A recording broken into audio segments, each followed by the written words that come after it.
Production. Big Brother Canada production. You know you done fucked up, right? You know you done fucked up, right? This entire season so far, I've been giving y'all the benefit of the doubt, trying to separate y'all from Big Brother US, trying to separate you from Big Brother over there. The actual Big Brother, not the proverbial Big Brother. You get what I'm saying? I was trying to separate y'all from Big Brother US's riggery fuckery, okay? And then y'all go pull this shit in the edit tonight? Ladies and gentlemen, this is welcome to Recency Bias Radio, where no one is safe from criticism, ladies and gentlemen. I am your humble host, Dave Smith, Pretty Boy Smitty, Protocol Paul, Pearl Game Ultra, Smith Dog Trail, Rant God, Thanos, all of the above on that ISET test and that ACT. You know what it is. Ladies and gentlemen, this is the #1 source for everything there is rants concerning Big Brother Canada 7. And in this rant, ladies and gentlemen, not only will production be exposed for the complete rig job that they just tried to push past us tonight. I mean, what do you think we are, stupid?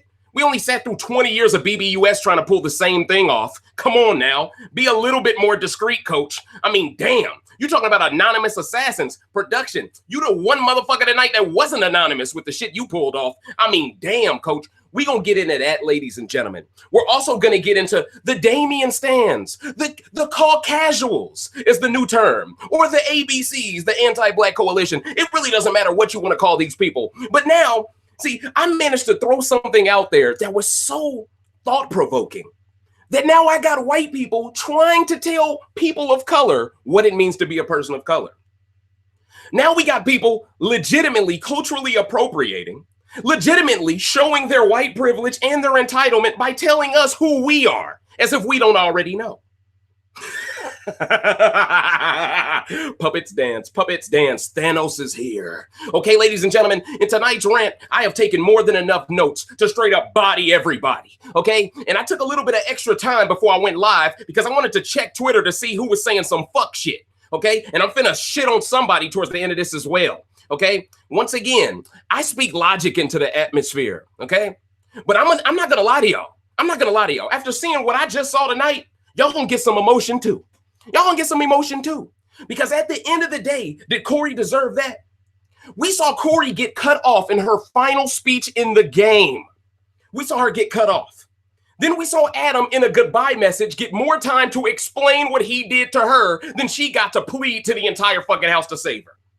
But y'all telling me this shit ain't rigged? See, that anti-Anthony hate, that shit is clouding a lot of people's vision with this edit right now, okay? And they're doing a lot of microaggressions now in the edit this week to make Anthony seem like a bully. And see, there's people on BMX calling him a thug now. You know, admins at BMX, you know it's up to you to ban them motherfuckers, or else you're racist too, right? That's how life works. If you enable it, you're one of them. Hell, look at the BB15 cast. Let's be real tonight, ladies and gentlemen. I'm not here for the bullshit.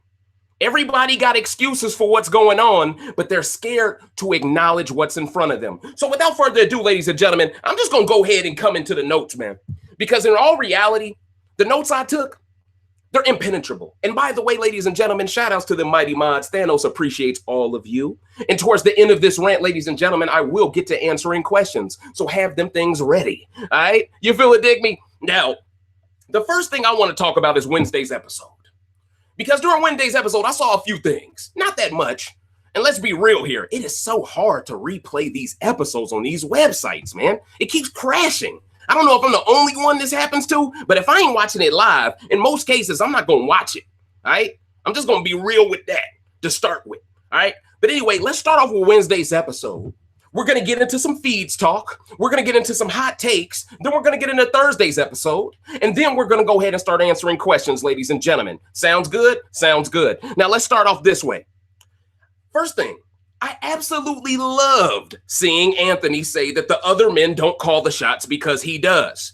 I like this. And I like that they put it in the edit. Unfortunately, they set Anthony up to look like an idiot in the edit by making him sound this cocky. But in reality, it is interesting how when you're playing such a great game and you don't need to win comps, when you're black, it is used against you that you're not winning anything. And yet these same people root for Damien despite the fact he has won nothing. So what is it? You say Anthony ain't shit because he ain't won nothing, but then you gargle down this dude's semen and Damian when he ain't won nothing. Please explain to me the difference. Is it about winning or not? Huh? You feel me? I mean, Damian himself is telling the world, how am I a big bad threat? Because you're too fucking likable, which is based off white privilege. And we're going to get into that later. Oh, I got y'all triggered. I got a lot of white folks triggered. I got a lot of white folks defending Damian right now. You know, it's funny. You're not a person of color. You get to bathe in your white privilege every day, but then you actually think your opinion holds weight in this conversation. It's pretty comical to me, actually. You know, it just goes to show the entitlement is through the roof, ladies and gentlemen. But let's finish this Wednesday's episode, because when we get to that other stuff, people are going to get bodied Thanos style. All right? Thanos style. And I'm going to wait for some of y'all to get in here, because these questions, I know it's going to be lit, coach. And I know y'all saw what I saw today.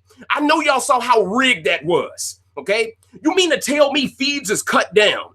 To give y'all some context, ladies and gentlemen. Okay? Feeds were shut down for 7 hours from that veto ceremony all the way to the point where we finally saw Corey get thrown up.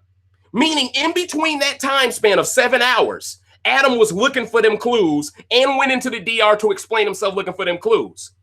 Are you all aware that someone on Twitter has already exposed how Dane hid the tape recorder from everyone?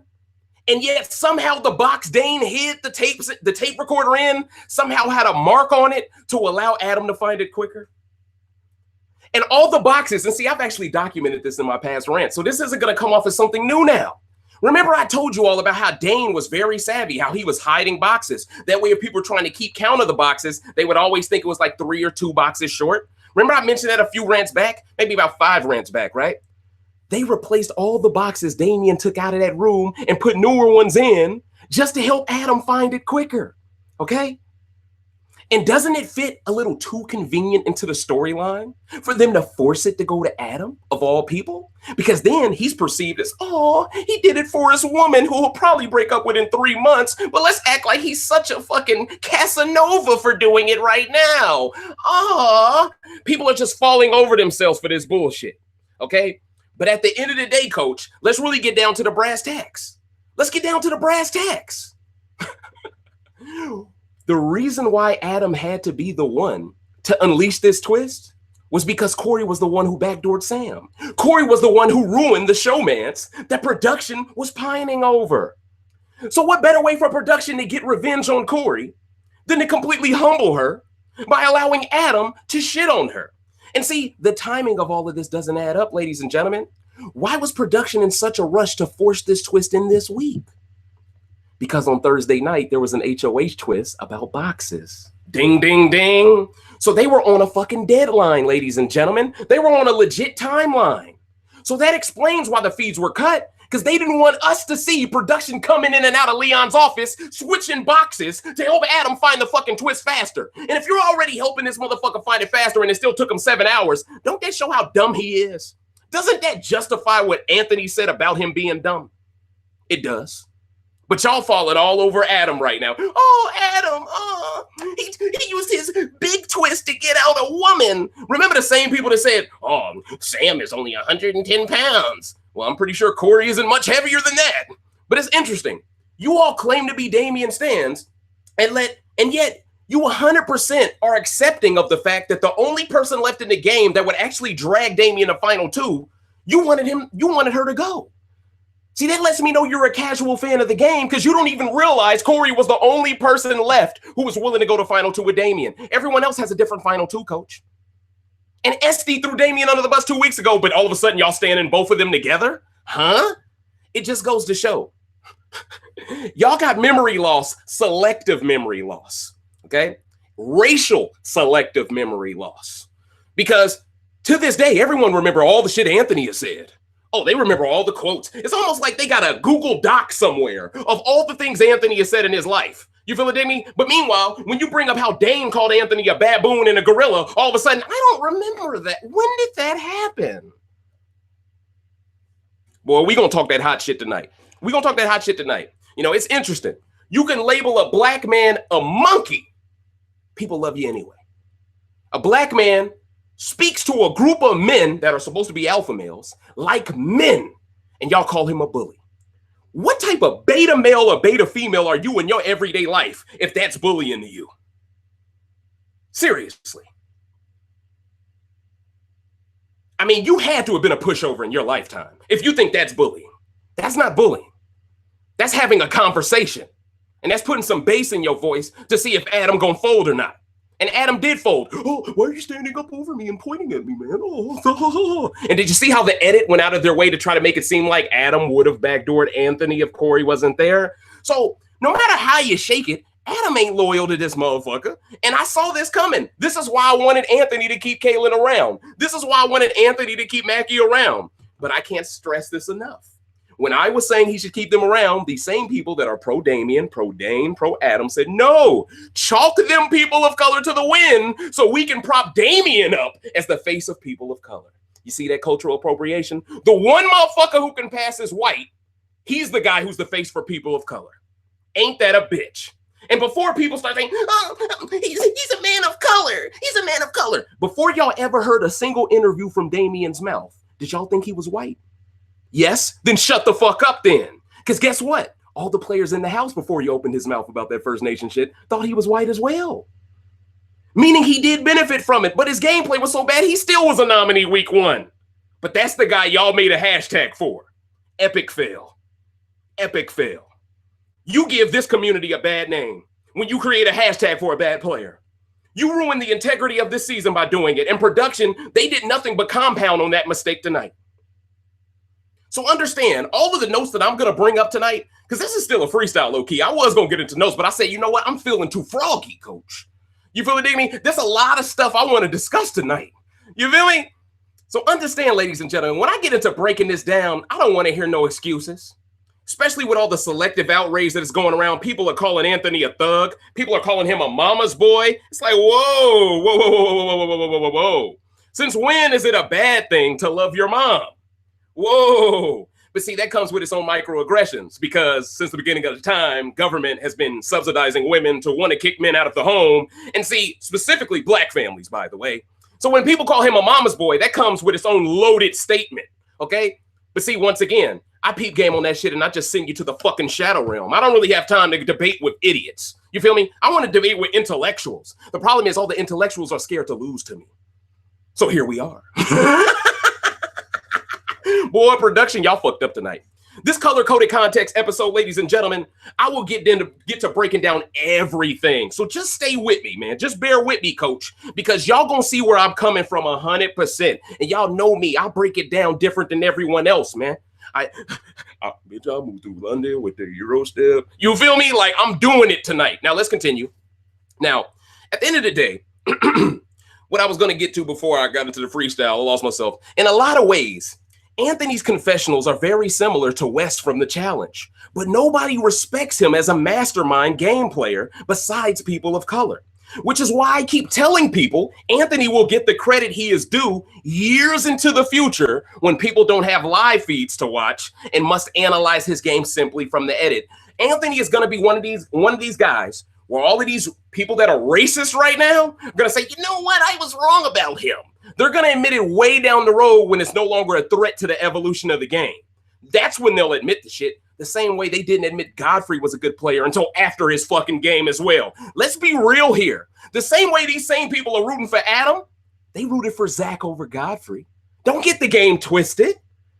You know, and they rooted for Zach and Ashley because they had that little showmance. It's the same cookie cutter shit, coach. But people act like it's something fresh and new just because it's white people. Let's just keep it real. But meanwhile, we got a black dude who's legit fresh and new and no one appreciates it.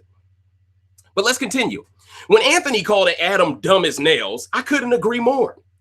Adam is so scorned by Sam leaving, he's willing to give Dane the best position in the game. Facts. But this is the problem I have with Anthony haters. They clown him for not winning anything, but isn't that exactly why Adam should be more comfortable with Anthony in control than Dane is? Than Dane? See, that doesn't even make any sense. See, why is Adam so threatened by Anthony if he hasn't won anything? You know, that would tell me that when the time comes, I can get him out. But him being a black man? Nah, that makes people think, you know what? He has this hidden reservoir of athleticism. You feel me? You feel me? That's what people think of us. Okay? So it's interesting. You can clown him for not winning anything, but yet the threat of him possibly winning something is still keeping him at bay as someone we can't let possibly control this game any further when he only has one number. Meanwhile, Dane has two numbers on his side in Damian and Esty, and Adam doesn't see that as a threat at all. He doesn't see, if we make it to the final five, Dane automatically has 3 votes. Well, technically he automatically has 2 votes, but let's say basically, at the end of the day, it's 3 versus 2 if you make the final five without Anthony or Mark. So for Adam's game specifically, this is retarded. Because if you don't win HOH, Dane beats you for veto, you're gone. You think Dane gonna take you to Final Four? When he can have Esty, Kira, and Damian at Final Four? Are you an idiot, Adam?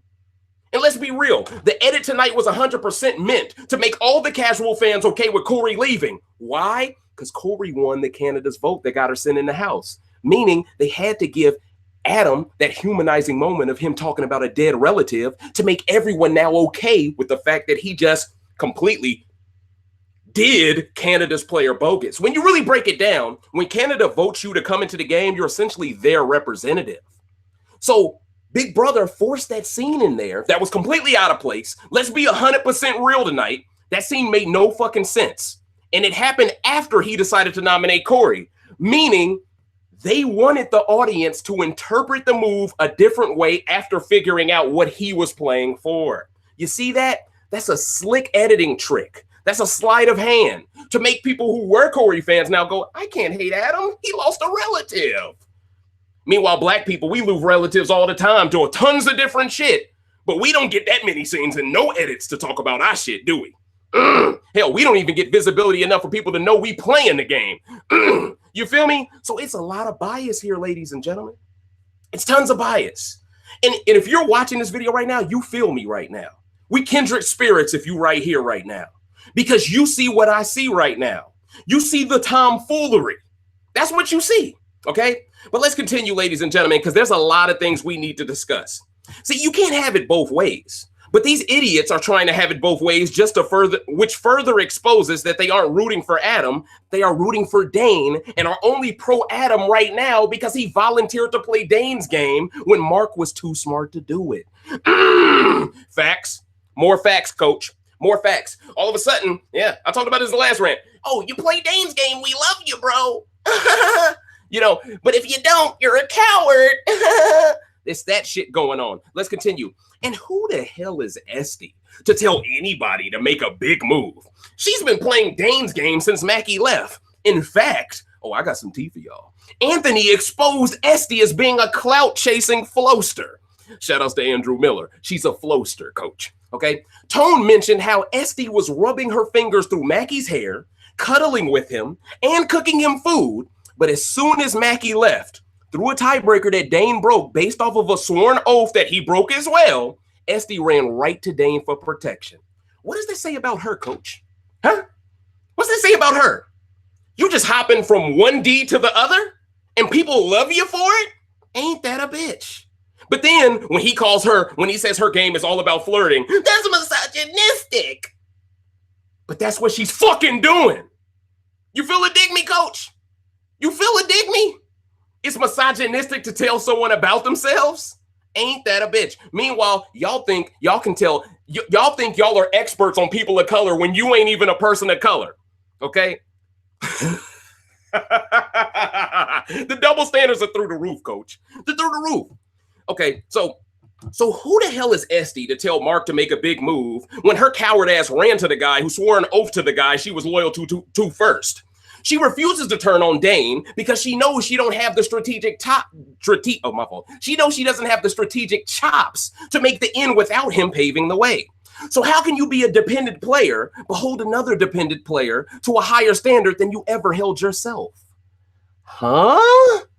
Shut your dumb ass up. So you feel me, coach? If she wasn't attractive, everyone would be slating her.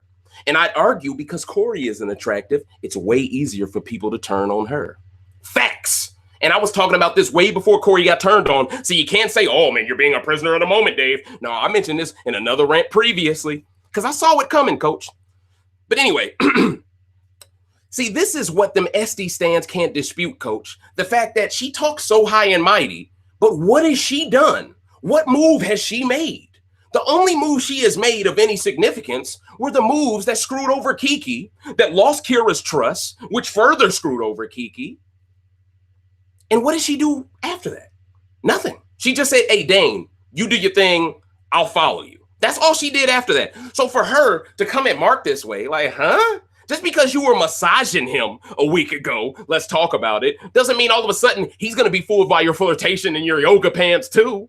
You feel me? How dare you not let me feel on you and manipulate you through my touch? Like, what the fuck is this shit? Now, let's continue. Now, isn't it interesting how there was no mention in the edit on Sunday or Wednesday of Adam finding the tape recorder and the clues? This tells me that without a doubt, production helped Adam find the remaining clues as soon as Mark replaced Adam with Esty. The timeline adds up perfectly with when the Save Damien hashtag began as well. So I think production felt pressured to save Damien because the ratings dipped a bit over the past 2 weeks. So to counteract that, they decided to rig this week to save a fan favorite despite how garbage his gameplay is. And this is why the integrity of this season is bad, ladies and gentlemen. Once you start saving people just because they're likable, you feeling, dig me? Mackie wasn't likable, but he was a person of color. But Mackie was a positive person just like Damien is. The same way Marin from Big Brother Canada 6. Very positive, very likable human being. He doesn't get these same privileges Damien gets either, which is why it triggers y'all when I tell you Damien benefits from white privilege, because it's the truth. It's the blatant, honest truth. But y'all don't want to admit that because y'all want him to culturally appropriate and be the face of people of color. You don't want the black guy playing the best game out of any person of color this season to be the face of people of color. You want the guy that can pass for white that's playing terribly. Ain't that a bitch? Let's continue again. See, bro, y'all gonna get slept tonight. Y'all gonna get slept tonight. Get a nice pillow, coach. Get a nice pillow. So instead, they screwed Corey. Instead, they screwed Corey over, who by far was playing the best out of any of the women since Kaylin left. And the same people who were crying about men not going home became the biggest hypocrites the minute they began celebrating Corey being screwed. Facts. Now all of a sudden, oh well, I'm okay with it. I'm okay with another girl going home because she got out Sam. See, you're not making any sense. When Chelsea left, okay, y'all was like, oh, we need to stop targeting women. But when Kaylin left, y'all were okay with Chelsea doing that. You see what I'm saying? So these are people constantly flipping their takes. See, my problem with Chelsea was she was the one who started this ball rolling with women targeting women. She started that. But for Adam to have the opportunity to backdoor Dane with that twist and be anonymous doing it, and for him to decide, nah, B, Corey gotta go. Are you an idiot? Are you an idiot? You had the chance to get Dane out. If you get him out, you probably win the damn game. Easily. But he decided, you know what? It's too risky because I'd be giving Anthony more power. When in reality, it would have been you versus Corey.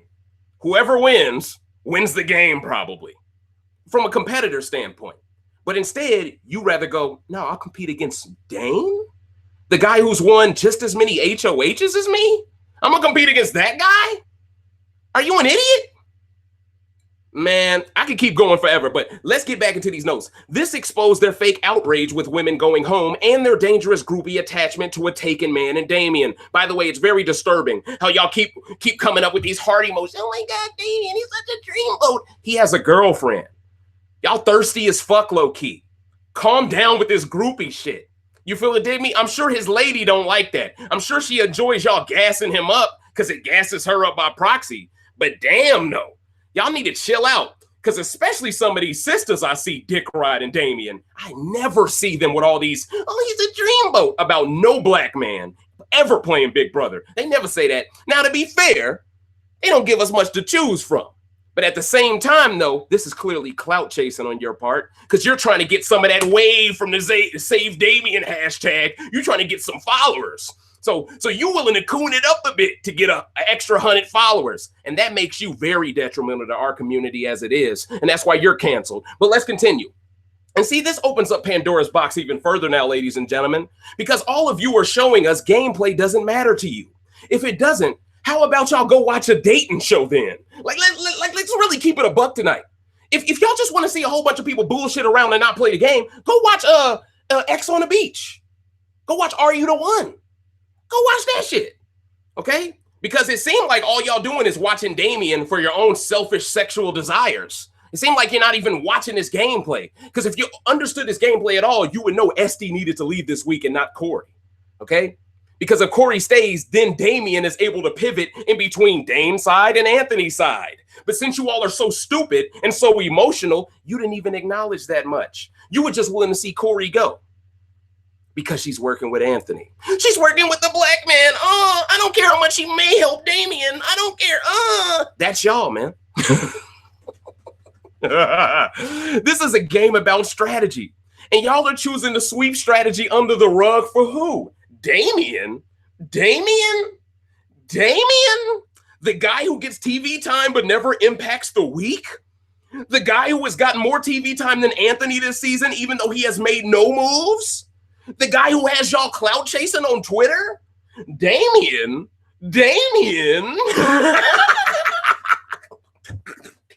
Boy, y'all obsessed with this dude, and the dude's straight trash. And when I compare him to an NBA player later on in this rant, I guarantee anybody who's an NBA fan, you're gonna die of laughter because it's gonna be a spot-on comparison. But I don't wanna spoil it yet. Just know, we gonna fry him by the end of this. And see, there's people like, oh, it seems to me you have a personal problem with Damian. No, I don't have a personal problem with Damian. I have a personal problem with the double standards on race. That's what I have a problem with. See, I'm just using Damian as a conduit because he has y'all so emotionally intertwined with him. So by using him as the conduit, I expose all of your hypocrisies. And that's why y'all can't debate me on this topic. Instead, people would rather mention me indirectly. I'm seeing people saying Damian benefits from white privilege. You need to understand that he's blah, blah, blah, blah, blah, blah, blah. How about you need to under-fucking-stand you're white? You don't know shit about what it means to be a person of color. So shut the fuck up. How about that?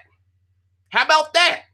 See, when we get down to the brass tacks and tell you to shut the fuck up, now you know what's real, okay? Because I'm not going to tell you what life is like to be white, but I can tell you about the privilege you have that you're unaware of when it's convenient. Ding! You're out of your league. That's why you didn't mention my name. Anyway, let's continue. This is the equivalent to NBA fans giving up on watching the 2008 playoffs because Brian Scalabrine didn't get any minutes in a game for the Celtics. Uh-oh, Dave. You finna get him, ain't you? Yep. NBA fans, y'all gonna love this comparison. Brian Scalabrine, ladies and gentlemen, is straight trash. He is what you would call Mr. Irrelevant on a basketball team. He would be the 12th man, the last guy before you look at the reserves that don't even suit up. He's that guy. He's the guy, if someone gets hurt, he might get 2 minutes in the game. That's Damian in this season, okay? So let me explain to y'all why he's the Brian Scalabrine of Big Brother Canada. Why are you focused on giving trash players a spotlight? And why, when a black man has the spotlight, do you want to take it from him so fast? People even called Brian Scalabrine the White Mamba as a joke. But that joke in itself gives him way more clout than he ever deserved, which is oddly similar to Damian, isn't it? Let me go deeper. Uh-oh. We finna expose how full of shit they are with this great analogy, ladies and gentlemen. White Mamba is a cultural appropriation of Kobe's nickname, the Black Mamba. And isn't Damian being hoisted on this platform as the face for people of color, despite the fact he looks white? See the connection here? People go hard for white folks no matter what they do. Damian is the Brian Scalabrine of Big Brother Canada. All you basketball fans know that I'm spot on with this comparison. And this is facts. He is Brian Scalabrine, and y'all are making it seem like he's an all-star hooper. This nigga gets no buckets. No buckets. Like, what is he going to do at All-Star Weekend? But I bet you they're going to be like, bring him back for All-Stars. For what? Boy, y'all created a hashtag for the Brian Scalabrine of Big Brother Canada. If that ain't some of the most embarrassing shit I've ever seen in my life, I don't know what is. I got to be honest with y'all. Y'all played yourselves with that one. Y'all played yourselves. Damian can ride the bench the whole damn season and still have as many fans as the starting five. Simply because he passes for white and isn't in the PBs. What kind of participation trophy shit is this? You Damian fans tarnish what little integrity this season had left with your emotions. I don't give a fuck what your lineage is. If you trash at this game, you don't deserve multiple chances to be trash. People are trying to dismiss my opinion as me being personally angry with Damian as the human being. But I leave the personal shots to you Anthony haters. Y'all the one coming at this man's family, coming at this man's mama, coming at this man's upbringing, calling him a thug. Y'all the ones using all of the American shock words. Y'all supposed to be Canadians. Y'all supposed to be better than that. But y'all are using American terms to generalize all black people and stereotype them as gangsters. Y'all are doing that shit. Yeah, let's talk about it though. Let's talk about it. Y'all are participated in that shit, but heaven forbid I open people's eyes to the fact that people are culturally appropriating Damian as some face of people of color when he has the least amount of pigmentation on his skin. Ain't that a little bit too convenient? Oh, but Dave, he's just a nice guy. So was Mackie. So was Marin. How come they didn't get a hashtag, bitch? Huh? You don't have the answers. Because you know if you begin to answer that question, you will stumble into one of my traps. And then you will take a Mazavelle and have to block me. Call back. Don DeMarco. All right. I just call out double standards, how I see them. And for y'all to clown Anthony for not winning anything while creating a hashtag to save someone that hasn't won anything only further shows y'all are full of shit. And Anthony's gameplay is so good, he didn't have to win anything. But what's Damian's excuse? His game is so bad. His game is bad, so he needed to win comps while on the block, but he still couldn't do it. Yet y'all reward him for the same thing you hold against Tone. Oh, facts. More facts, coach. See, that twist was one of the worst twists I have ever seen. And for Kira to celebrate it after they refused to make a big move themselves is so hypocritical. This move wouldn't be necessary if Kira would have done what needed to be done 2 weeks ago. Facts, all right? Adam used the twist to get out Corey because he's salty about Sam going home. Fair play to him. But this twist ruined what little credibility this season had left. We were seeing players acknowledge their win conditions and go for them. We saw Mark elect not to play Dane's game and play his own game, only for production to screw him over royally. And did y'all see the edit tonight? It was so anti-Mark. They never even gave context as to why he has a problem with Damian because they're so far up Damian's rectum. Oh, we can't show Damian in any negative light. You feel me? The only time they showed him in a little bit of negative light is when earlier in the episode today, they showed a little bit of his cursing, but he did way more of that cursing by himself. Okay, he was unraveling on the low, but because he's so universally loved, oh, let him slide for that. Let him slide. He's allowed to be a little emotional because we're all emotional and illogical. Basically. All right, now let's continue, ladies and gentlemen. Excuse me. But the fact that they needed a twist to stop Anthony's mist only further shows Anthony is the only deserving winner of this season. Let's be honest here. No one else deserves to win this season. If you needed a twist that was anonymous to stop this brother's game, number one, production's incentivizing beta males. They're incentivizing beta females. Why couldn't Adam stand on his 10 toes and do that, huh? Why'd y'all have to make that anonymous?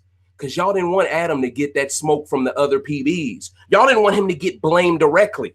But y'all will show him telling Kira about it. And Kira like, oh, I feel so good because my opinion matters again. And even the same people who hate Anthony are starting to like Kira because of their hate for Anthony. So you'll like a person who harasses women after calling him a misogynist? You'll allow someone to harass women for half the game just because now she's against Anthony? Further showing you're full of shit with the misogynist take. Okay? So I'm just breaking y'all down. All of these are little tiny excuses used to over time build up and be overwhelming and to make Anthony appear like someone he isn't. That's what it's about. It's to break this brother down slowly but surely. Meanwhile, all these other white players, none of these white platforms ever break down slowly but surely. Never. They jump on code every single time. You know how many motherfuckers in my mentions today? I loved it. Because it's one hell of a thing to know you can trigger people with logic. Because that means they're so mentally weak, they can't help but respond. See, what the truth hurts, right? That's one of my favorite quotes of all time. The truth does hurt. There is nothing any of y'all can say to me that will hold any weight because we both know if we're both on a video, if we're both live streaming, if we're both talking to each other, you can't talk that same hot shit. See, Them 280 characters, them 140 characters, they can save you. They might not save you, but at the end of the day, it ain't live. You don't got to think on the fly. You can make an excuse and say, oh, I was at work. Oh, I was on break when I first responded. Oh, I needed time. In other words, you had to go to your other people who are a whole bunch of other beta males and beta females, and you had to come up with a plan to come at Thanos. That's just what it is. Y'all need a team effort to stop Thanos, okay? But by myself, I'm the man. That's what makes me different, coach. That's just what makes me different. I'm a different type of animal. Anthony is a different type of animal, and that's what makes y'all uncomfortable. But let's continue yet again, okay? Now, everyone else is being coddled by production here, ladies and gentlemen, okay? And the fact that they needed a twist to stop Anthony's miss only further shows he's the only deserving winner. And what I'm the most pissed off about with production is they pandered to the fake fans who wanted their show canceled just a week ago with this twist. They also pandered to the racist fan base as well. People who quit watching the show are all of a sudden flooding chat rooms, forums, and threads, happy all because a black man is no longer in control. But once again, race don't play a factor, huh? How the hell can you give up on a show, then find hope in it the minute the black man loses control if there's no such thing as racism within the constructs of this game, within the constructs of this community? See, at least make your actions contradict your words a little bit. Your actions move in lockstep with your words, okay? We already know you're racist, okay? But it's cool, though. You got to deny. You got to keep denying because at the end of the day, we figured you out. We figured you out. But at the end of the day, this is good, though, because when BB21 starts up, they're going to jump right back on code. They're going to hate on another black man that's going to play nothing like Anthony. And we're just going to be able to connect the dots. It's really that simple. Y'all can't even appreciate a great player. Y'all can't even appreciate it. And now let's continue. Production did nothing but further show me how impossible of a feat it is to truly for a black man to win this game. If Anthony makes final two after this garbage ass twist, he deserves to win 7-0 over everybody. And this twist low-key makes me more sympathetic of Mark, even though I don't even like the guy, mainly because I highly doubt this twist would have happened if Dane was HOH. But for a tape recorder to somehow make you a secret assassin is one of the dumbest ideas in Big Brother history. What the fuck is this, BioShock? You feel it, Damien? To all the gamers out there, that was an A1 reference. But what the fuck is this shit, BioShock? Let's keep it all the way a buck tonight. Like, that's a goofy-ass twist. Oh, a tape recorder. Oh, a secret ultraviolet scanning light. Oh, there's semen on the wall. Ah, scary movie too. Like, what the fuck are we doing, coach? What the fuck are we doing? And you mean to tell me nobody walked in that room on Adam in those 7 hours? Nobody walked in? That tells me production had a minor lockdown. They locked down everyone, probably separated all 8 people into 8 different rooms. Because ask yourself, how the hell can feeds be down that long and no one walk in on Adam with a fucking tape recorder going off telling him shit? Huh? With a fucking flashlight. Like, hey, bro, where'd you get that light? Huh? So you mean to tell me Mark was laying on his stomach in the storage room that entire time? Come on, bruh. Use your brain, coach. They put him on lockdown to make sure Adam could get the twist, to make sure they would preserve his anonymity. This is common sense. This is common sense, y'all. Now let's continue. This only makes me want to root for Anthony more. See, y'all thought doing this would somehow defeat us. But once again, we're black fans. We sat through worse than this. Okay? Y'all are so mentally weak. And I'm glad Corey mentioned how mentally weak the players in this house are, because they truly are mentally weak. Without that twist, none of them would be this gassed up. And it's funny because Kira had a twist, but she decided not to use it. You know what I'm saying? So it's funny, like, even the people who were too cowardice to use a twist are now being vaunted as fearless now because a twist was used by their ally. You see the bullshit here? They trying to pull a role reversal. Like all of a sudden, Kira was the one who would have always used the twist. Stop it, man. Okay? But yeah, the optics of this are terrible for Big Brother Canada, though. Last season, one black alpha male, in Andrew Miller, shout outs to my brother, was screwed by a twist. Then this season, another one gets screwed by a twist. I can't help but connect the dots that production has to be anti-black to a degree to force this twist to be used this week. All to save Damien? A guy who can't even play the game? This opens up Pandora's box and makes people assume Damian was in fact always a production's pet. And who was the one saying, you know what, we need to be careful here. He just won 2 fan votes at the beginning of the game. This dude could very well be a production's pet. Remember when I said that to y'all? Because based off his preseason interviews, it didn't make any sense how he won the first twist. Now it's starting to add up. Damian was always protected. Always protected, coach. Now, so did he really win both of those fan votes, or was it predetermined? Was this twist always going to happen, or was it rushed when Anthony convinced Mark to throw up Esty? It feels a lot more rushed when you take into context that they never showed Adam with the tape recorder in the edit until Thursday night. Meaning production most likely waited until after Mark didn't play Dane's game to tell Adam where to find the rest of the clues, because he wouldn't have found them before Thursday without help. Especially since he didn't find the tape recorder before everyone else did. Everyone else found that tape recorder before he did. That's why Dane was able to hide it, coach. So how the hell is Adam the first one to figure out what to do with the tape recorder when he wasn't even the first one to know of its existence, its significance? How does that make any sense? Chronologically, that doesn't add up, coach. The only way that happens is if they're telling him what specifically to look for in the DR, and he goes and he looks for it. Did y'all notice how in tonight's episode he kept saying, I don't know what I'm looking for, production. I don't know what I'm looking for, production. It was almost like he could walk back into the DR at any moment and ask them, what am I looking for? And then he comes back. Because think about it. If this is a lockdown, he can come in and out of the DR over and over, and no one ever sees him go back into that fucking office. You see what I'm saying here? The fix is in, bruh. The fix is 100% in. You have to be so far up Dane's ass, so far up Adam's ass to not see this was rigged. I don't care if you don't like Anthony. I don't care if you don't like Corey. If you are supporting this twist after how blatantly rigged it was, then you are the problem with this community. You're the problem.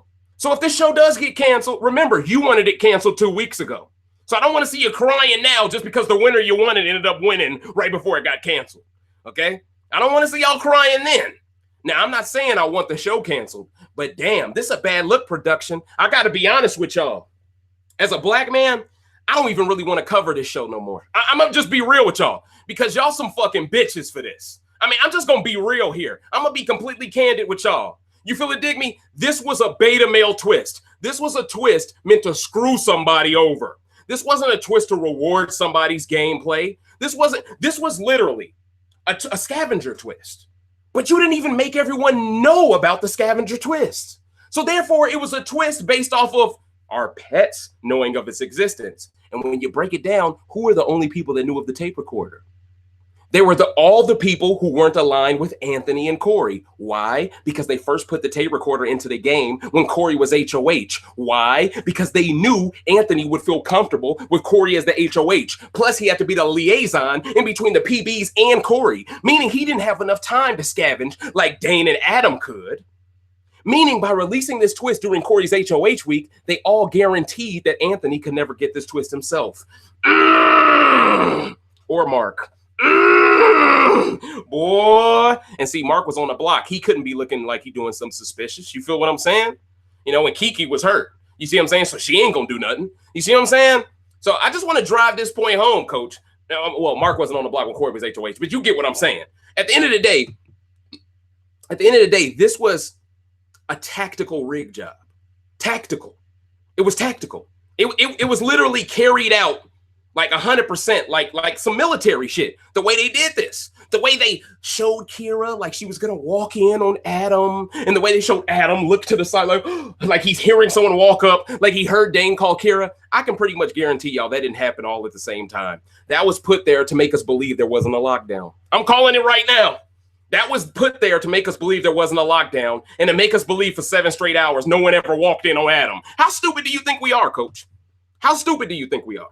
Now, I know you anti-Black coalition members, I know y'all gonna believe this hook, line, and sinker because this is all y'all wanted. Y'all don't care if it's full of shit. Y'all don't care if it's rigging. Y'all don't care if it's cheating. By lie, crook, or hook, y'all will make sure a black man can't succeed. So I'm not shocked from the position you all are on. But at the end of the day, remember this. Because when one of your great white hopes gets screwed over by a twist, I don't want to see nobody crying. I want y'all to keep that same energy. Oh, it's all in the game, Dave. Twists are part of the game, Dave. I want to hear that same energy. I want that same energy. Now let's continue. It feels a lot more rushed when you take into context that they never showed Adam with the tape recorder in the edit until Thursday, meaning production most likely waited until after Mark didn't play Dane's game to tell Adam where to find the rest of the clues, because he couldn't have found them before Thursday without help, especially since he didn't find the tape recorder first. This makes tons of sense, especially if this anonymous twist could only be used this week like the blood veto was. Excuse me. Let me take a sip. We turn it up tonight. We're gonna bullshit. Now let me continue. See, now these questions rise to the surface. Production has turned this season into a shitstorm clusterfuck. And by screwing over Corey, Mark, and Anthony this week, they are telling us who they are rooting for. Kira, Esty, Damian, Adam, and Dane. That's the final five production wants. And when you look at those five on paper, each of them is a production's pet. Uh-oh, the conspiracy is becoming confirmed at this point. It's not really a conspiracy anymore, bruh. It really ain't. That's the final five they want. And when you look at those five on paper, they are production's pets. But Mark, Anthony, and Corey are not. So was this all a rigged job to ensure their pets made final five? I think so. I think so. Okay? It's adding up too nicely. It's adding up way too nicely. Now let's continue. What I can't stand is the colorism that lies dormant in our community. I'm seeing black people rejoice at the idea of Anthony losing control of the game just so Damian, a bad player, can stay in the game. How can you in one breath say this season sucks because the good players were pre-jury boots, but then go create a hashtag to save someone who doesn't even play the game just to screw over some of the good players left? When there ain't that many left, let's be honest. This shows me people are using cultural appropriation to justify rooting for Damian over Anthony. People will call Damian a man of color, but then give Dane a pass after calling Anthony a gorilla or a baboon. If you truly were an ally of people of color, you wouldn't be a Dane fan after he said that racist shit. Further showing me that Damian is not only getting special treatment, but the people defending him as a man of color ain't people of color themselves. So how can you be white and try to teach a person of color what it means to be a person of color? You don't see the privilege in this? You don't see the entitlement? You don't see Damian getting privilege from this as well? Okay. All right, selective ignorance. All right, we're gonna knock that down too. Don't worry, I took enough notes to make sure I left no blind spots tonight. But then when I bring up how none of these Damian fans gave the same support to Marin and BBCAN7, that's when I started to pinch a nerve with these haters. Once I brought up how clearly race and skin tone plays a role in Damian's likability, aka white privilege, that's when people tried to correct me. As if Damian wasn't thought of as a white man before we saw his preseason interviews. If you thought he was white before he opened his mouth, guess what? The house guest did too. You don't think that helped his first impression? If he was any good at the game, he would have capitalized off the privilege. A black person can't hide their blackness though, but Damian can always hide his heritage if he chooses to. This contributes to the overwhelming support he gets. He checks all the boxes of looking white, but being a minority and being an underdog. So understand, it was way easier for him to be more liked than Marin ever was. But for people to dismiss the elephant in the room, to act like they were just as supportive of Marin is complete bullshit. Facts. That's complete bullshit. They was willing to let him go to the Wolves, coach. Wasn't he nominated 2 weeks in a row? Wasn't he? I remember that. And he was never a threat to any of those people. But the idea of that man being a brother, they don't know what he's capable of in them comps. So even the nicest of nice guys is painted like a comp beast just because of his skin tone. These are facts. These are facts. All right? Now let's continue.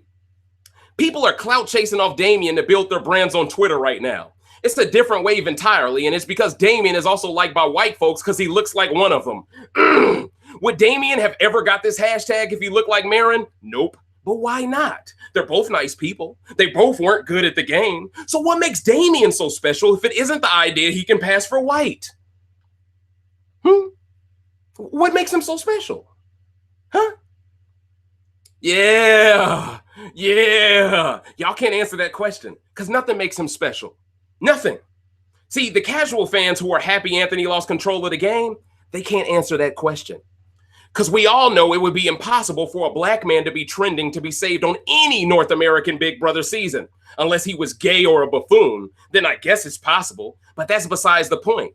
My point here is it's a shame to see black people reinforcing white privilege in their excessive support for Damian. See, I don't mind you liking him. Hell, I like the guy too, contrary to what people think based off this take. But I honestly don't have a problem with Damian the human being. In fact, I think it's quite heroic and admirable what he's attempting to do for his people. But for us to act like someone that is a descendant of people from France can't also be a white French Canadian, it's just intellectually dishonest, man.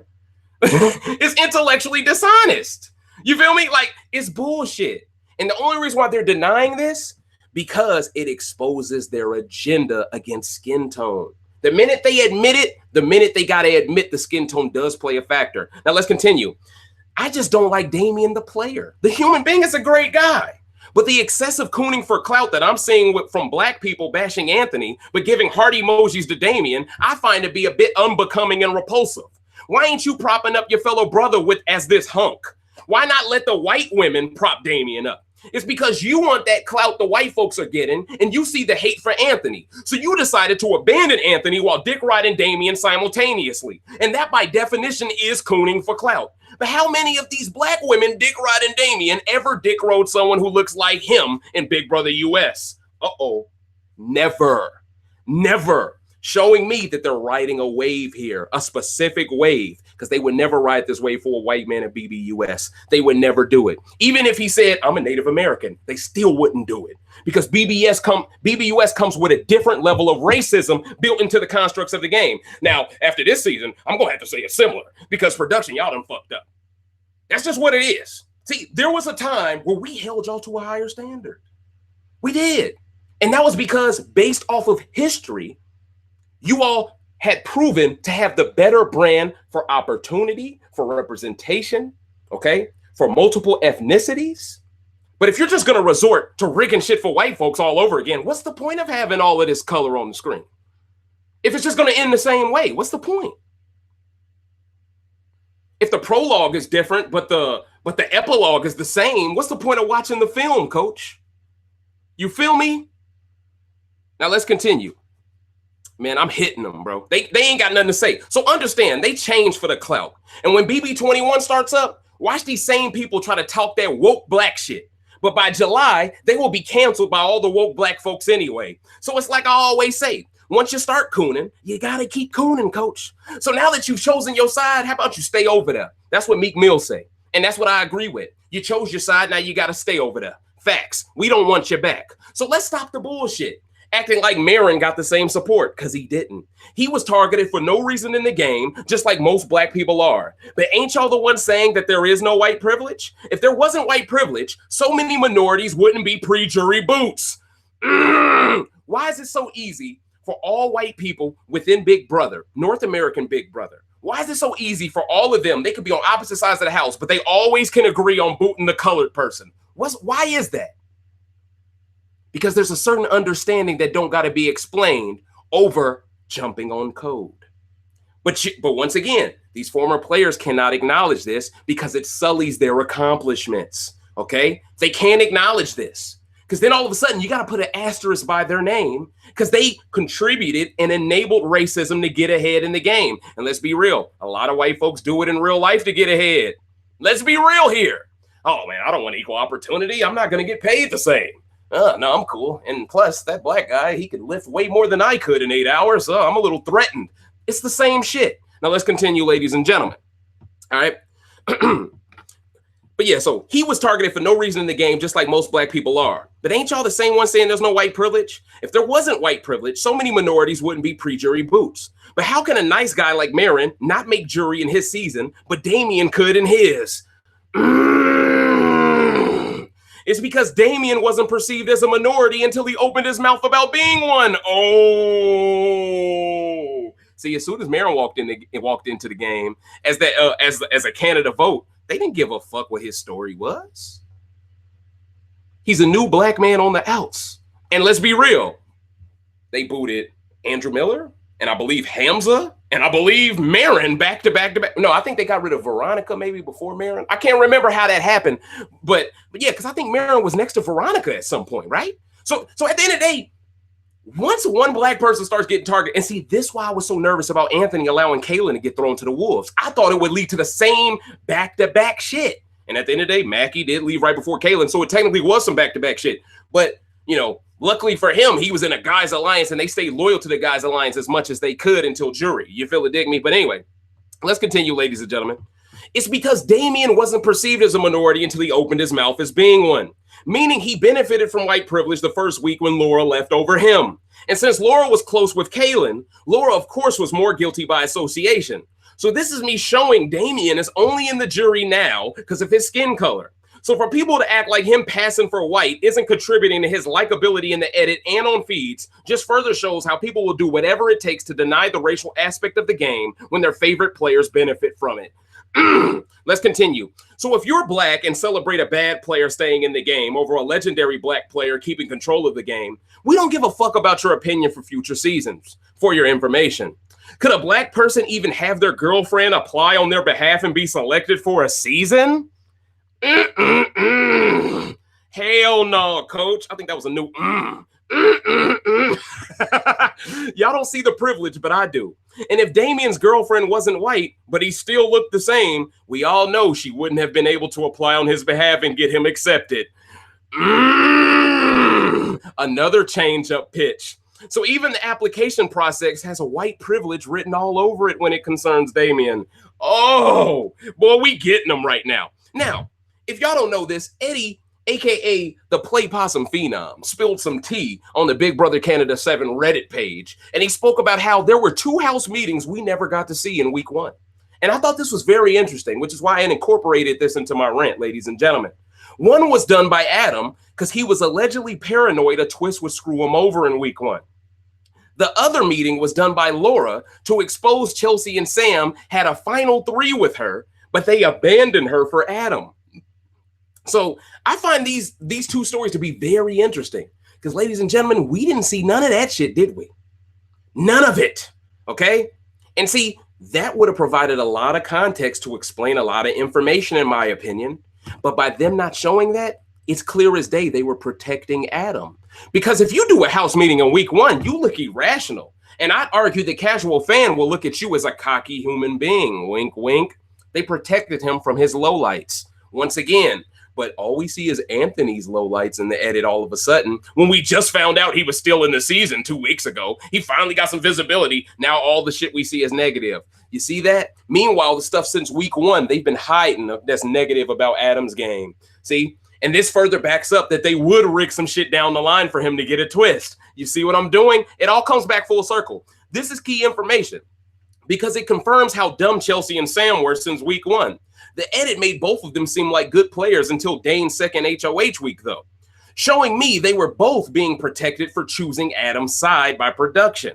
But this just gives further context to Chelsea and Sam having the opportunity to bring all women together, but deciding not to for one guy.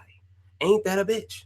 The women could have had way more of a majority, because remember, it was tied 7-7, but Corey came in and made it 8-6. No, Corey made it 7-7 after Laura left. So understand, if Damian would have left week 1, they would have had an 8-6 advantage, women to men. And I'd argue the PBs would have been in huge trouble if just that would have happened. They would have been in huge trouble. Kaylin would have had an extra number for the Mackie vote.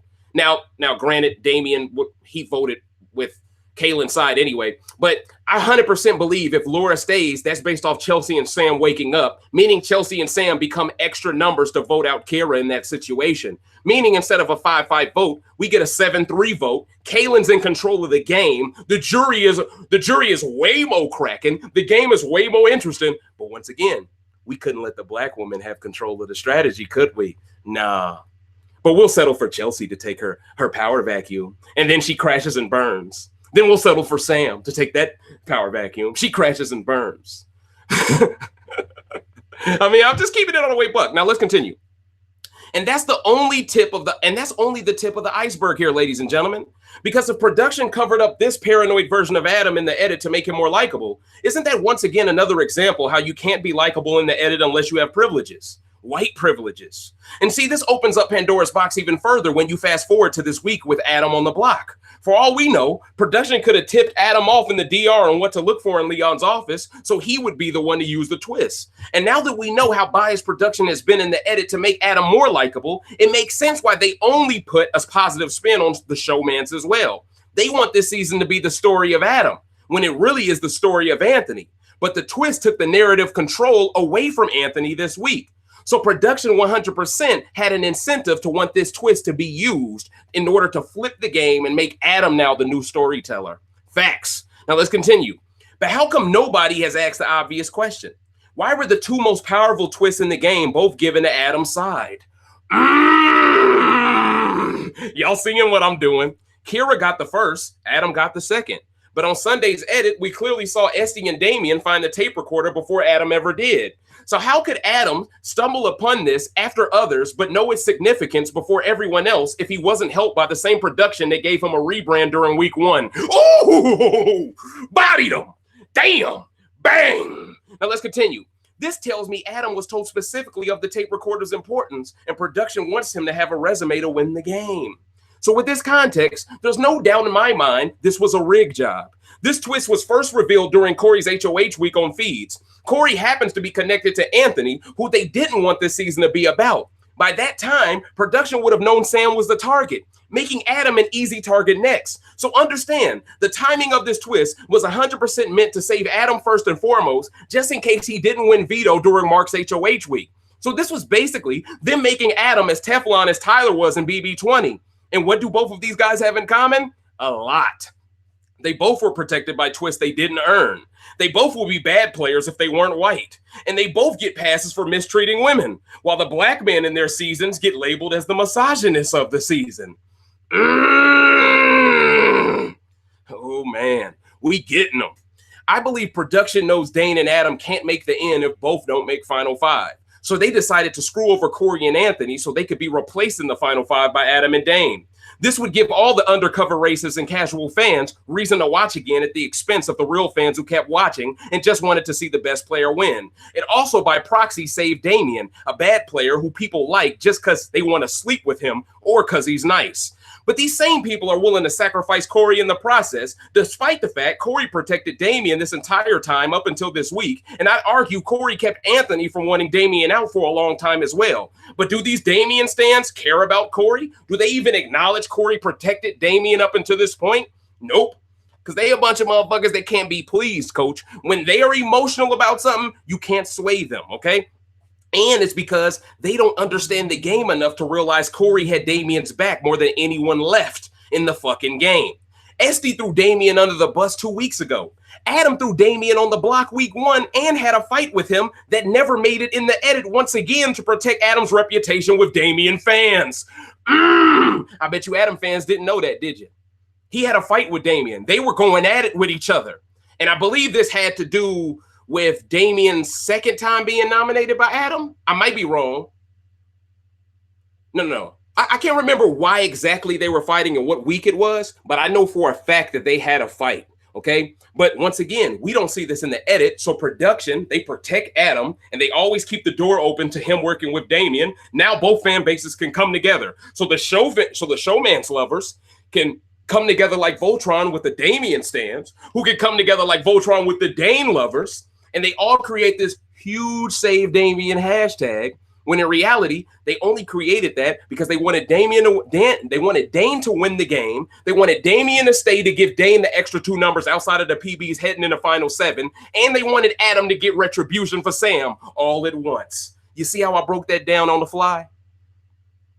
That's how convoluted this rigging is. That's how deep it is. That's how deep it is. This shit, man, listen, this ain't no simplistic rigging here. This is very intricate, ladies and gentlemen. Now, let me continue.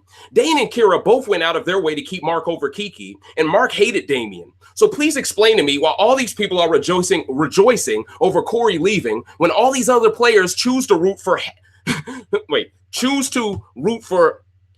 Oh, okay, my bad. When all these other players have thrown Damien under the bus more, it's because they hate the fact Corey was more loyal to a black man than she was to Damien.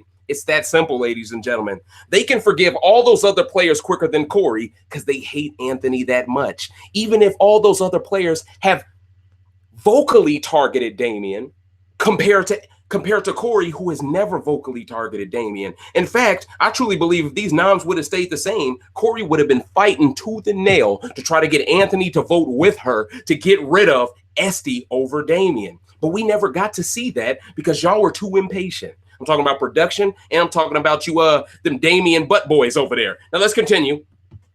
These people claim to be fans of Damian, but they don't even care about his own win conditions. They just care about making the black man suffer, all the while convincing us to accept Damian as a man of color, even though he benefits from the privilege. This is cultural appropriation by definition. They want us to make Damian the poster boy for people of color in the game, as they make the black man playing the best game the poster boy for misogyny. You see the bullshit. This is why Damian stans can't debate me. I see the calm game going on right now.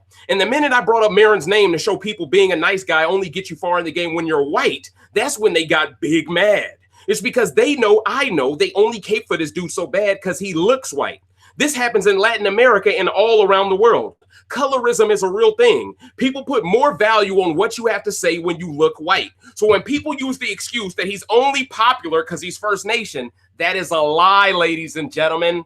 Because if he was First Nation and looked like Anthony, hell no, they would not stand him. Even if he had the same exact personality Damian has. If he just had that skin tone, it would cancel everything out. I'm putting y'all on game. If he looked like Marin or Anthony and was First Nation, the hashtag would never happen. The clout chasing off his name would never happen. And quite frankly, people would probably hate Corey for being close to Damian if he was black and First Nation. No one's getting to that, but it's true. But because he's white and First Nation, they resent Corey for being close to Anthony instead, despite the fact she still had Damian's back and probably would have pushed for Esty to go instead. But since that whack-ass twist happened immediately after the veto ceremony, Corey never got the chance to work her magic to keep Damian. So now the story on Corey will always be she didn't have Damian's back enough, when the truth is the people acting like they have Damian's back now have always been against him. Oh, man. Boy, that's bars, man. I'm going to take a sip on that because that's bars. All the people like, oh, Damian has new friends. Man, these motherfuckers wanted him out 2 weeks ago. Y'all crazy as hell. All right, now let's continue. So anybody rejoicing Corey leaving doesn't even fully understand Damian's game as it is, but they still cape for him unconditionally. Only a white man gets that type of support. It's been well documented over 20 years of North American Big Brother. So let's quit the bullshit and let's admit he benefits from white privilege in the edit because production never shows Damian's poor gameplay in the edit. The one time they did was the Wendy's clip with Mark. And they only showed that because they got to show the Wendy's segment. So once again, recency bias radio is the first to point out what many fans are scared to address, ladies and gentlemen. And to all you Damian groupies, using him being indigenous as an excuse for why you stand him. All black people are indigenous, you dumb motherfuckers, but you don't root for them, do you? Oh, but he's indigenous, Dave. You do know black people are the indigenous people of the entire planet, right? When have you ever rooted for black people because they were indigenous? Never. So once again, his skin tone is applying here. It does change things, doesn't it? Yeah. Yeah. No, accept him too, people of color. He's one of you, but we love him because he's one of us. That's y'all, man. Y'all look about goofy as hell. About goofy as hell. So you once again expose yourself to being swayed by white privilege here. Y'all the type of people to go see the movie Gods of Egypt, see nothing but white actors and let it slide. So who the fuck are you to talk about who is indigenous when you're currently celebrating an indigenous man of the planet and Anthony being screwed over? Oh, your racist cloak is wearing off. You might want to buy a new one, coach. Facts, all right? But you see what separates the black fan base from you Damian stans? We aren't the ones hoping for the show to be canceled, even though another black man for 2 seasons in a row got completely screwed by a dumb twist. We ain't quitters like y'all. We ain't fake fans like y'all. But here's my question. Most of y'all claim Marin didn't get the same support as Damian because BBCAN7 was a bad season. But I don't remember y'all ever hoping for the show to get canceled when a white showmans ran that season. Uh-oh. Uh-oh. Uh-oh. See my point? Y'all didn't hate that season. Y'all just saying that to justify the white privilege Damien is allowed to have and to justify Marin not being treated the same way. Big Brother Canada 6 was ran by women in the game. Y'all claim y'all hated it. But this season is ran by men, and y'all wanted it canceled up until the black man lost control. That tells me it ain't about the sex of the players in control. It's about the race of the players in control. Exposed yourself again. So all the complaints you had up until this point, well, women going home. The minute Corey left and you celebrated that, oh, you just negated all of that. You just negated it, showing that you never gave a fuck about that. You never did. All right, now let's continue again. And see, what people don't understand is by putting the twist into the game during Corey's HOH week, production all but guaranteed the only people who wouldn't feel safe enough to keep looking for clues would be someone not close to her. Meaning by releasing this twist that specific week, production guaranteed Anthony couldn't get it because he would be too busy being the liaison in between Corey and the PBs. Meaning production didn't Meaning production didn't want Anthony to get this power. Meaning it was designed to strip Anthony of his power. Meaning this 100% was meant to stop Anthony from winning the game. Think about it. This twist could never be released during Sam's HOH week because the blood veto was in play. But why were production in such a rush to put another twist into the game? It's because Corey won HOH and production got scared she would go after Dane and Adam over Sam. This forced them to rush the twist back out. I've never seen anything like this, to be honest. In Survivor, once an idol is used, another one gets thrown back into the woods. But since when has Big Brother done that with their twists? And since when do they only do this in opportunistic moments for only Adam to thrive off of? Oh, let's talk about it. Let's talk about it. Now, all of a sudden, this is Survivor Canada 7? All of a sudden, Now, all of a sudden, you recycling twists and shit? Come on, coach. You're not making sense tonight, production. Let's say the blood veto never existed. Do y'all honestly believe they would have put that bullshit tape recorder twist into the game while Sam was in power and while Adam was busy at Lover's Lane? Of course not. Because production pets would have been preoccupied and would have never had the same time to scavenge around for clues. This is exactly what they did to Corey and Anthony, though. It's almost like production chose to punish them for breaking up Canada's showmans. And it's funny because a lot of us are starting to prescribe to that theory, ladies and gentlemen. We're starting to believe they are punishing them simply for making a move towards a big player. So now they're like, all right, we're going to punish you now and take out your ally. It's like that, man. All right, now, why make it anonymous if they weren't trying to further help Adam? The blood veto wasn't anonymous, but see, that came into the game when Sam was in power. So it behooved production to make that one a known entity by the house because it then allowed Sam and Adam to have more power through Kira. So understand, the way all this shit played out was by design to screw Anthony. And for Adam to get all cocky and confident, and for the same people who claim to hate Anthony because he was cocky and confident, but to then love Adam for being cocky from getting a beta male twist, only further shows they were using Anthony being cocky as an excuse to hate him for being black. Caught you. Because how could these people possibly love Adam for the same thing when he didn't even earn the right to be cocky through gameplay? Because white privilege is once again allowing only white players to be cocky and get love for it. So thank you to all you new Adam fans. You're just proving I was always right about privilege in the game. You all are so emotional, though, you don't even see when you snitch on yourself. Now let's continue. And before anyone cries that I'm blaming production again, understand I've been as lenient with them as possible this season. I've given them more benefit of the doubt than I've ever given Big Brother US in a season. So this isn't me being biased at all. This is me being fed up with the subtle racism built into the constructs of the game. Until this day, a black person has never gotten a twist. Let's talk about it. If you take away the fact that Gary came back because of a battle back twist in Big Brother Canada 1, a black person never gets twists. Well, hold on. Brittany got a twist. Let me take that back. Brittany got one. But at the end of the day, though, usually if a black person gets a twist, it's a bad thing. Look at Swaggy. Look at Andrew. They never get something that makes them Teflon because they know people ain't going to watch. But then if it's a white player who's Teflon, that'll make people keep watching. And then they'll prop him up as, oh, he's such a good game player. Oh, who cares if he was protected by production? He played a great game, though. Okay? The minute it's a black person, they play a great game. No, fuck the game they're playing. That's really good. We care about their personality. You know, everything becomes a revolving door of bullshit. Now, let's continue again. I still want to drill the point home, though, that all these people saying they like Adam now only like him because he's going at Anthony. They really are Dane fans, not Adam fans. But for now, Adam is being the coward that chose to do Dane's dirty work for him. So he's getting the love Mark would have got if he had made a terrible move for his own game and been a coward. So understand, they love cowardice if it benefits Dane's game. They love cockiness if it benefits Dane's game. They love misogyny if it benefits Dane's game. But if it benefits Anthony's game, they'll stop watching it entirely. It's sad, man. And the same people happy about this twist were the same people mad no men were going home early in the game, but only when the guy on the block is Damian do these same people change and become okay with a woman leaving. See how they're habitually line stepping for a bad player? See how full of shit people are?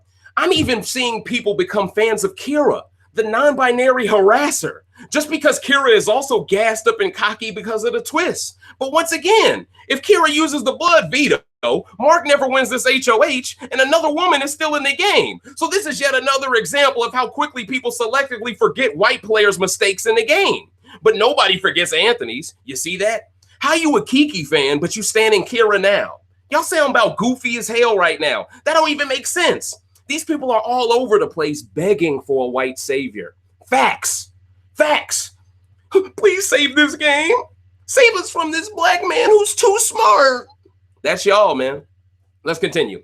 And when you break it down like I just did, both twits were flops because both got out women who were already outnumbered in the game.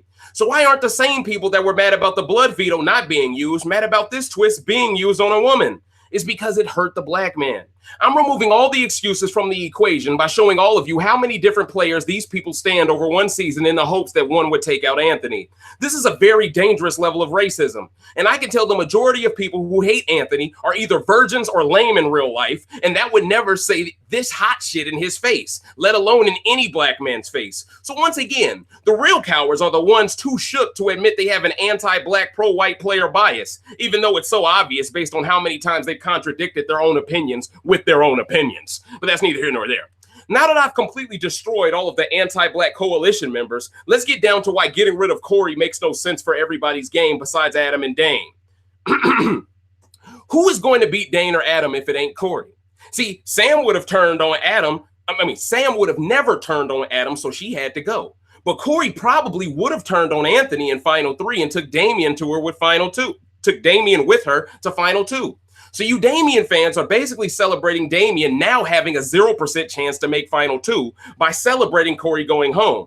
Who do y'all really think would take Damian to the end if it ain't Corey? Dane ain't gonna do it. Too risky. Adam ain't either. Hell, he probably would take Dane to Final 2 over Damian just for the look of it. He probably would pull a Cody. You feel it, dig me? What about Esty? Well, maybe, but the chances of her winning a final HOH is about as unlikely as Damian now making Final 2 with Corey leaving. Kira not going to take Damian either. They would probably take Esty because Esty is bad under pressure from Kira's perspective. So you Damian fans are rejoicing over an outcome that you shouldn't even be okay with. Y'all should be hoping for Esty to leave over Corey instead, but y'all secretly are Dane fans who want Esty to stay, and you got exposed with another logical breakdown. Bang. Now let's continue. How you a Damian fan but don't care if he wins the game, though? Huh? How is that even a fan by definition? You feel it, dig me? That don't even make sense, coach. I think this is a perspective of convenience because Damian is a bad player. Him being bad at the game limits how y'all perceive his win conditions because they don't exist. He has no chance to win, but something tells me that Save Damian hashtag was more about keeping his visibility in the edit going so he could possibly run away with the first ever Canada's favorite player. But if most of y'all weren't casuals, you would know there is no Canada's favorite player. See, y'all don't even know much about the game. Y'all don't care if he wins the game, but for some reason you want the show canceled if he goes out this week? If this ain't some of the most entitled fans I've ever seen, I don't know who they are. Now let's continue again, which is why it has to be connected to Dane here, ladies and gentlemen. The people contributing to this hashtag are Dane fans. They wanted production to save Damian because Dane is running out of numbers, and they didn't want him to hold his own nuts. But imagine if I started a hashtag to save Anthony when he was on the block. Do you think the same people would be okay with that? Do you think the same people would talk that indigenous man of color shit? Nope. They would clown me because they know a black man ain't gonna be trending, which goes back to my Marin point, right? But didn't they deny the Marin point? So now you all have left me no choice but to root against Dane and Adam. I don't care who wins the game as long as it isn't those two. As long as it isn't the two people who benefited the most from white privilege. Also take into account that message production is sending to future allies of black people. By punishing Corey now for staying loyal to Anthony, and this is very key. I want to drive this point home because production, y'all miscalculated this shit. Y'all miscalculated this shit. Y'all miscalculated. Take this into account, okay? The message production is sending to future allies of black people. By punishing Corey for staying loyal to Anthony, production has pretty much scared future white players from aligning too closely to black players. Now in the back of their mind in future seasons, they will think a twist will be unleashed to punish them for not staying on code and sticking with the white majority. Ooh. And I think that's why y'all did this. I think that's why y'all did this. I think y'all wanted there to be no more Anthony copycats coming after him. And let's be real. Now that people know it's possible for a black man to play his game, people are just going to be even more overly scrutinizing of the black player within the game and target him pre-jury even more now because they're going to be like, he might become an Anthony. That's going to become a real thing. Remember, after Godfrey made it to the end and lost to Sarah, remember, we didn't see another black dude get far ever again. You feel it, dig me? It took 3 more seasons for people to forget a bit. You feel what I'm saying? Now, to be fair, it wasn't that many black dudes really after Godfrey, you know, but in Big Brother Canada 6, they basically had 3 black dudes, okay? So I just want to drive that point home. 3 black dudes, all 3 pre-jury boots. That's by design, ladies and gentlemen. All right, now let me continue.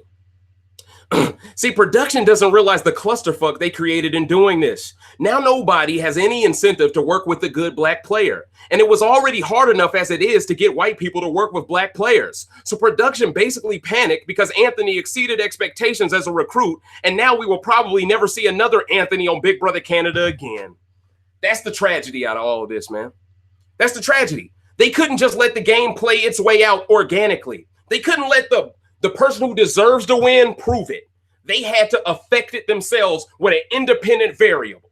That's what they had to do. That's what they had to do, man. So whether he wins this season or not, what he pulled off this season can't be replicated, and production contributed to this. See, white folks, they could care less about what it means for future black players because they hate us no matter how we play. Don't forget, white folks hated Ika her first season. People forget that shit. White folks didn't like Ika her first season. Don't get the game fucked up. No, they didn't. Hell no. They thought that letter shredding shit. Look, I saw the racial slurs aimed at Ika when she did that letter shredding shit. I'm sure some of y'all remember that. It's hard to remember it because BBCAN7 happened and she got the rebrand she deserved. But let's be real. During Big Brother Canada 2, Ika dealt with a lot of bullshit. All right? And it was because people hated the fact that she had the power to take those letters from all those white folks. That's where the anger came from. And I want to drive that home to make y'all understand, okay, that even though someone can be likable as hell now, their first season, if they show any pride in who they are, people will hate them because they're not used to it on TV. Now, let's continue.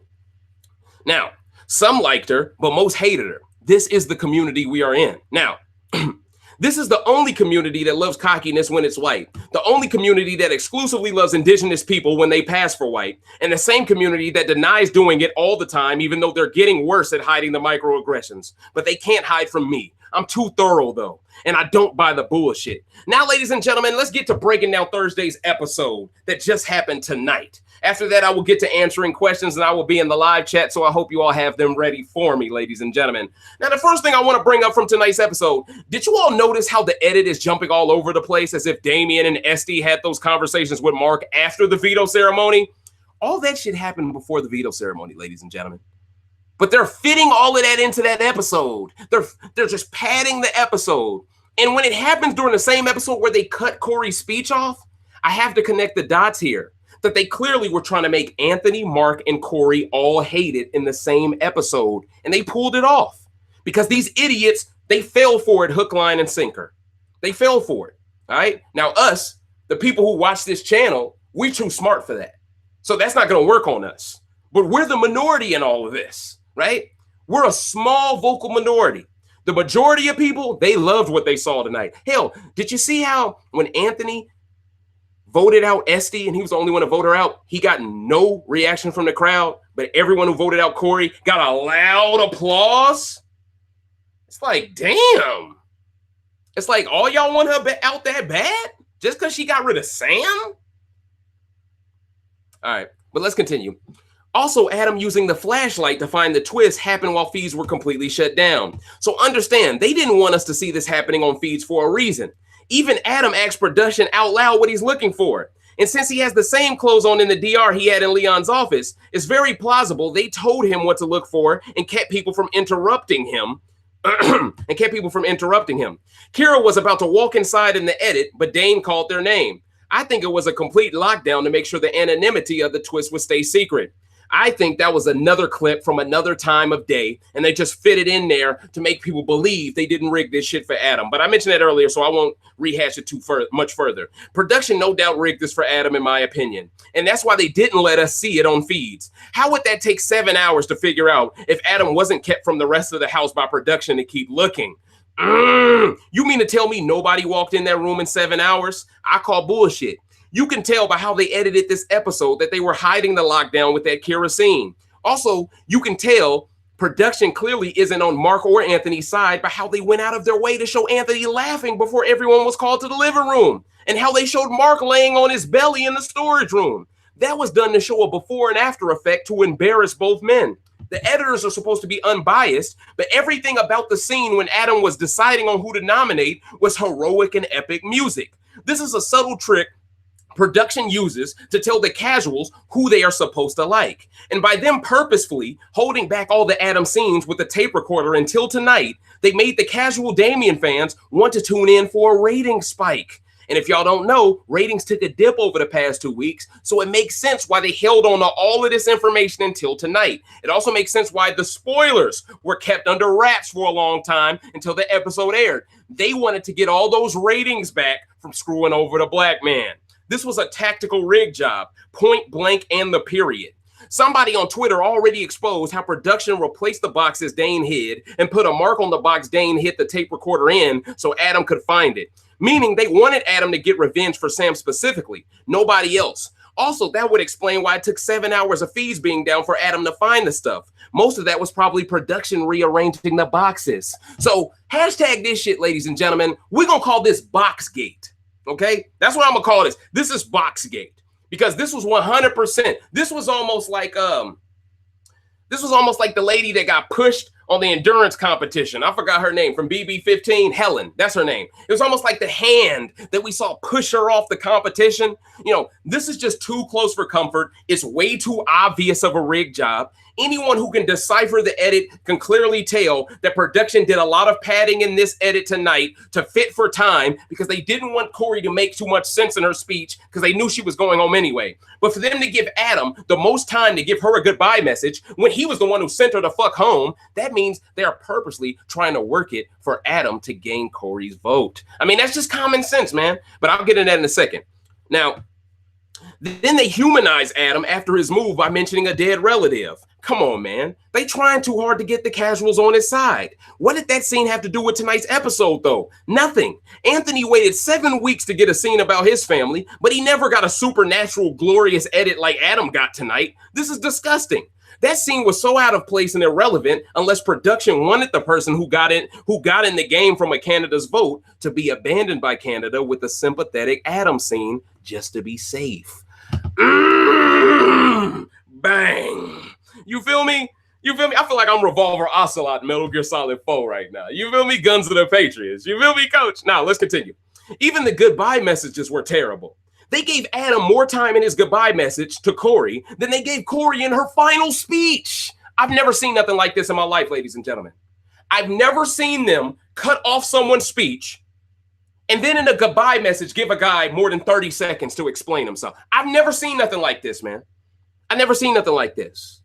And see, my opinion on it is production. If y'all didn't want to look like y'all were rigging this shit for him, you should have gave Adam equal opportunity, equal time in his goodbye message as everyone else. Don't give him an extra 10 seconds. Don't give him a humanizing scene after he screwed over Corey to make people okay with Corey leaving. Don't make Mark, Anthony, and Corey both look like bad players in the same episode just to justify you rigging a twist. Man, it's bogus, man. Like this is bogus as fuck, man. And see, this is why a lot of black people don't sign up for the game. This is why they don't do it. They don't even want to deal with the bullshit, man. You know?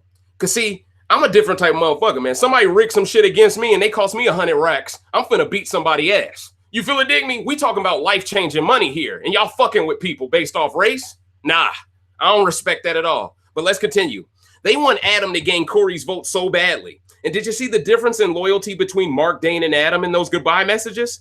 Mark focused on burying Dane for being the one behind the Corey back door, while Dane and Adam tried to tarnish Anthony's relationship with Corey. But it clearly didn't work because Corey is a ride or die. Plus, Anthony must have tipped her off before the eviction about the PBs. He must have tipped her off because she didn't really care about the shit Dane had to say. And you could tell Dane was grasping at straws because she straight up told him during her speech, if you don't vote and force a tie, I'm not giving you a vote at the end. It's that simple. So Dane said, all right, fuck it. I'm going to vote you out, and then I'm going to act like me and Anthony have been working together, so you give me a vote. What? Dane, that was a terrible goodbye message. Why would you allow Adam to give a better goodbye message than you when he's the one who sent her out the door? Now you look like the one who sent her out with the twist yourself. He just doesn't get it, man. And see, this could all be a setup now for Dane to lose at the end to Adam, because this is what I'm trying to tell people now. At the end of the day, now Adam has a better case to win the game than Dane does because he's the one who changed the game. He changed the game. Now, did he do Dane's move for him? Yes, but if he gets to the end, his argument is better than Dane's is now. Because from a comp winner's perspective, it's a wash. They both won a lot of comps. But Adam was the one with the rigged twist that completely nuked the best player's game. And once you nuke the best player's game, technically, you are entitled to his power vacuum. You feel me? Now, I truly believe Dane has the power vacuum because Adam was too stupid to play his game, and Dane has 2 extra numbers on the side going into a Final 7 scenario, meaning Dane could choose to play with the 3 men, or he could choose to play with these 2 on the side. Whereas Adam, all he really has is Kira on the side with the 3 men over here. Anthony has no one on the side now. Well, really, the person on the side that he has is really Mark. Really, him and Mark, they're each other's side piece, basically. No homo. But you get what I'm saying. At the end of the day, they're each other's ride or die at this point because there is no Corey. Okay? So, yeah, man, I just don't get why Adam did this. I think the smartest play by far was to get out Dane here. But I think he was too scared of having to deal with the pressure of beating Corey head to head with no Dane to be a buffer. I think that's what it just came down to. I think he didn't have enough confidence. It's just what it is. Now, in my opinion, Corey earned more respect from me in this shambolic episode than she has for most of the season. But for them to cut her off, but give Adam a goodbye message longer than her speech to say in the game is complete bullshit. And if they're willing to do that for Adam, of course they would be willing to rig the twist for him. And what are the odds the twist is rushed?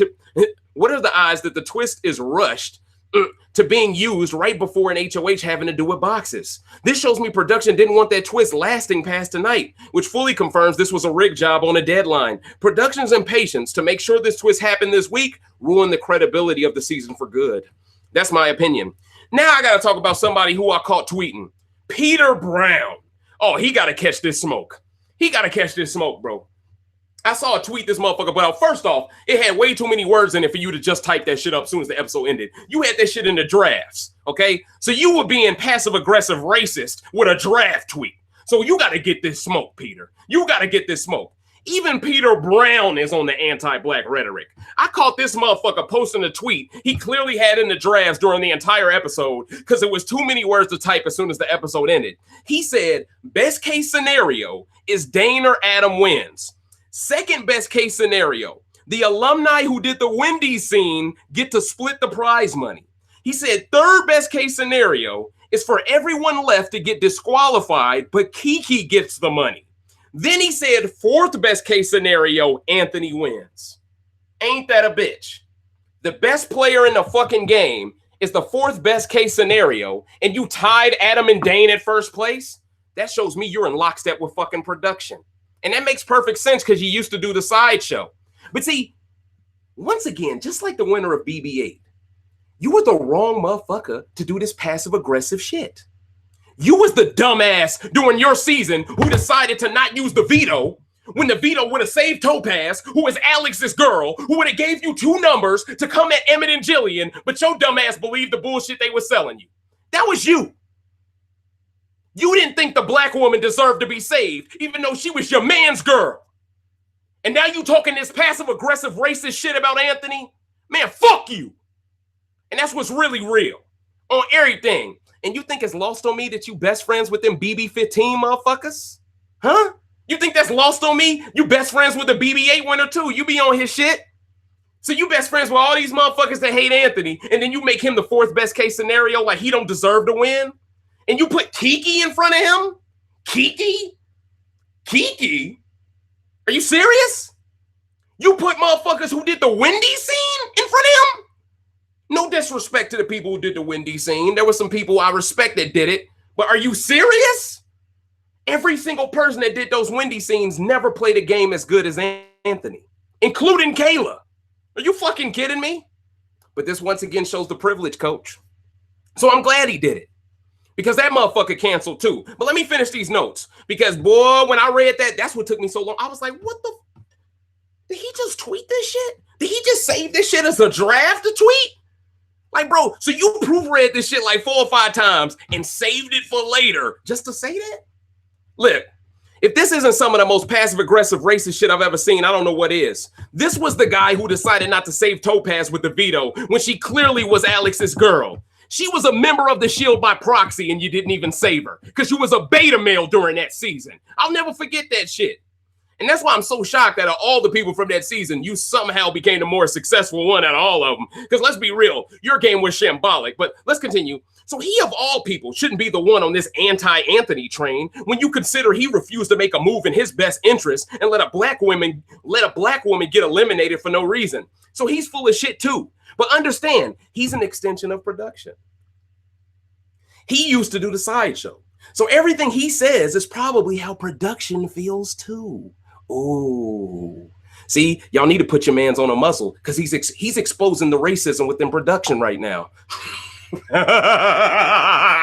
So he just exposed what I already knew about production, but snitched on himself, and now I don't respect him, especially when you add the context of the first Big Brother Canada season. He's canceled too. And keep in mind, he kisses that former Big Brother 8 winner's ass, but doesn't like Anthony. Also, he's cool with them racist BB15 enablers as well. So he's fully canceled. There were people calling Anthony a thug for talking down to Adam, but Adam needed that smoke. Adam is cocky when he has an anonymous twist, but Tone keeps that same energy no matter what position in the game he's in. That by definition makes him the bigger alpha male than any of the other PBs. But do I expect the beta male and beta female bigots on BMX to know this? Nope. Because they can't keep the same energy in a 2-week span. And we all know none of them have the heart to call a black man a thug in his face. But see, this looks bad on BMX's admins. You allow someone to call a black man a thug for talking like a man to another man? If that's the case, every white legend is a fucking thug except the nerd archetypes. This is more proof that people who ain't black speaking negative absolutes about black players and positive absolutes about white ones, further justifying this entire rant, ladies and gentlemen. I'm still getting them, boy. Let's get it. Now, notice how when Corey did her speech, production cut her off. She was just getting into exposing the weak-minded players, and there was a jump cut. Don't give me the, they didn't have enough time to fit her whole speech in excuse, because they sure as hell found time to fit in that random scene about Adam losing a relative, meaning they did have the time, but were so anti-Corey, they couldn't let her finish her speech. Further showing how rigged this episode was to make people okay with Corey leaving in the first place and to make them root for Adam to win the game. Production thought they were anonymous assassins with this edit, but it's clear as day they've been caught red-handed. So let's recap, ladies and gentlemen. So Adam can be cocky and a showboater, but Anthony can't. Damian can win nothing and be liked for it, but Anthony can't. Dane mistreats women in the game and lies on dead relatives, but only Anthony is a jerk. Mark can be xenophobic and cowardice up until this HOH week, and y'all still liked him more than Anthony coming into it. Meaning there is no refuting the racism. All you have been exposed. And isn't it interesting how white people only started caring about people of color when Damian showed up? Ooh. Where were y'all at the past 20 years? Were y'all under a rock? Where was all this support at before? Where was all this race baiting? Where was that at? When I did the people of color pagonging during BB19, where were y'all at? Huh? Yeah. Y'all was hiding. Because y'all didn't have the complexion for the protection for the collection to create a hashtag yet, huh? Come on, man. Y'all full of shit, man. Go back and look at all the other seasons. The player don't even have to be black. Can be any minority. Did white people ever try to teach people of color and what it means to be a person of color when they were playing? Nope. Because they didn't have one that looked white yet. And that's the facts, coach. Checkmate. So, ladies and gentlemen, I am on my way to answer questions. I'm ready for the smoke, coach. And I know y'all ready for the smoke. I'm ready to hear what y'all got to say, man. Yeah, I agree with you, CM. They say super racist shit in that BMX chat, bro. If I didn't know any better, I would say it's Jokers. It feels like Jokers 2.0 over there. I exit out of the chat now. When it's time to take notes and focus on feeds, I just exit out of the chat. I don't even want to see that shit on the side, bro. And you can never full screen the feeds either. So you're almost forced, if you're watching it on a big screen, to keep everything in front of you if you don't zoom in extra hard. So I just exit out of that shit. You feel me? Because I ain't got time for it. Full screen the feeds either. Oh, shit. I came out of nowhere and just jumped in, coach. All right, Rod asked the question. Dave, this season is becoming a mirror to last season of Big Brother US. Twist being given to production pets and probably going to be won by Kira, the non-binary blindsider. Do you agree? Honestly, I agree with you, Rod. I could see a scenario where Kira wins the game because I could see a scenario where none of these guys make the end because they're all fucking stupid. You know, and see, here's the thing. At some point, they got to turn on each other. But at one point, does Adam realize Dane has to go? When it's too late? You had a chance to get rid of him anonymously. You will never get that opportunity ever again. And if you do get the opportunity to get rid of him again, although it won't be anonymous, you may lose his vote getting him out in the process. This is just a stupid move on Adam's part. It was very stupid. Because if I'm Adam, I'm going to believe that I can win out with no Dane there to be my opponent. I'm going to believe. And you just got done beating Corey in the veto. What are you scared of? What are you scared of? Don't you know most of these comps later? Oh, I know what they're scared of. The comps down the road are mental comps, and she's a teacher. So they think she's going to yoke them. Yeah, so I think that's playing a role more than anything else, the mental side of it, more than the physical side. Because I truly believe Damian is more of a physical threat than Corey. Damian just throws shit, and he's allowed to throw shit, and then just act mute for the rest of the day on feeds. People go, he's not a threat at all, because he doesn't talk. All right, bro. Cool story. You know, I agree, Jay Griff. The Shield, and see, I rock with Alec. I do. But I'm going to keep it all the way a buck. That alliance was shambolic because they had all the glitz and glamour. They had the handshake. They had the signal. They had all that hot shit. They had the Wakanda Forever before we even knew what Wakanda Forever was. Okay? But they all flopped. Okay? I remember, didn't Alec fall on his sword? Isn't that how he got eliminated? He gave up in the veto for Peter to stay. Then Peter won a veto that could have saved Topaz and decided not to use it. Ain't that how both of them got out the fucking game? I remember that shit. So who the fuck is this dude to underrate Anthony's gameplay when this dude couldn't hold one of Anthony's nuts? You see what I'm saying, bruh? And I got a feeling some people are threatened by the fact that Anthony wants to pursue a Hollywood career. And Peter, he has somewhat of a Hollywood career. So I think he kind of resents the fact that Anthony has a better look than he has as well, ladies and gentlemen. I think that's playing a role. I think he's hating the same way the BB-8 winner's hating a bit. I think they're all seeing a threat, a legit threat, a post-game threat, okay? They're seeing that. They're seeing a guy who could cross barriers on some Dwayne Johnson type shit, and they want to shut that down early by ruining his reputation. So by the time he comes out, he realizes, oh, everyone hates me. He gets humbled and he doesn't pursue his dreams. But you know what? Anthony doesn't strike me as the type of person that because a few people call him this or that, he's going to quit. He made it this far. And that's what's really real. You feel it, dig me? You feel it, dig me? Oh, yeah. Yeah. Real talk, BMG. Peter was the original beta male. I remember there was certain food in the house he could, I don't want to eat it. I gotta have my food a certain way. Like I was like, what the fuck is this shit? What the fuck? I just can't get over that Topaz play when he didn't use the veto on her.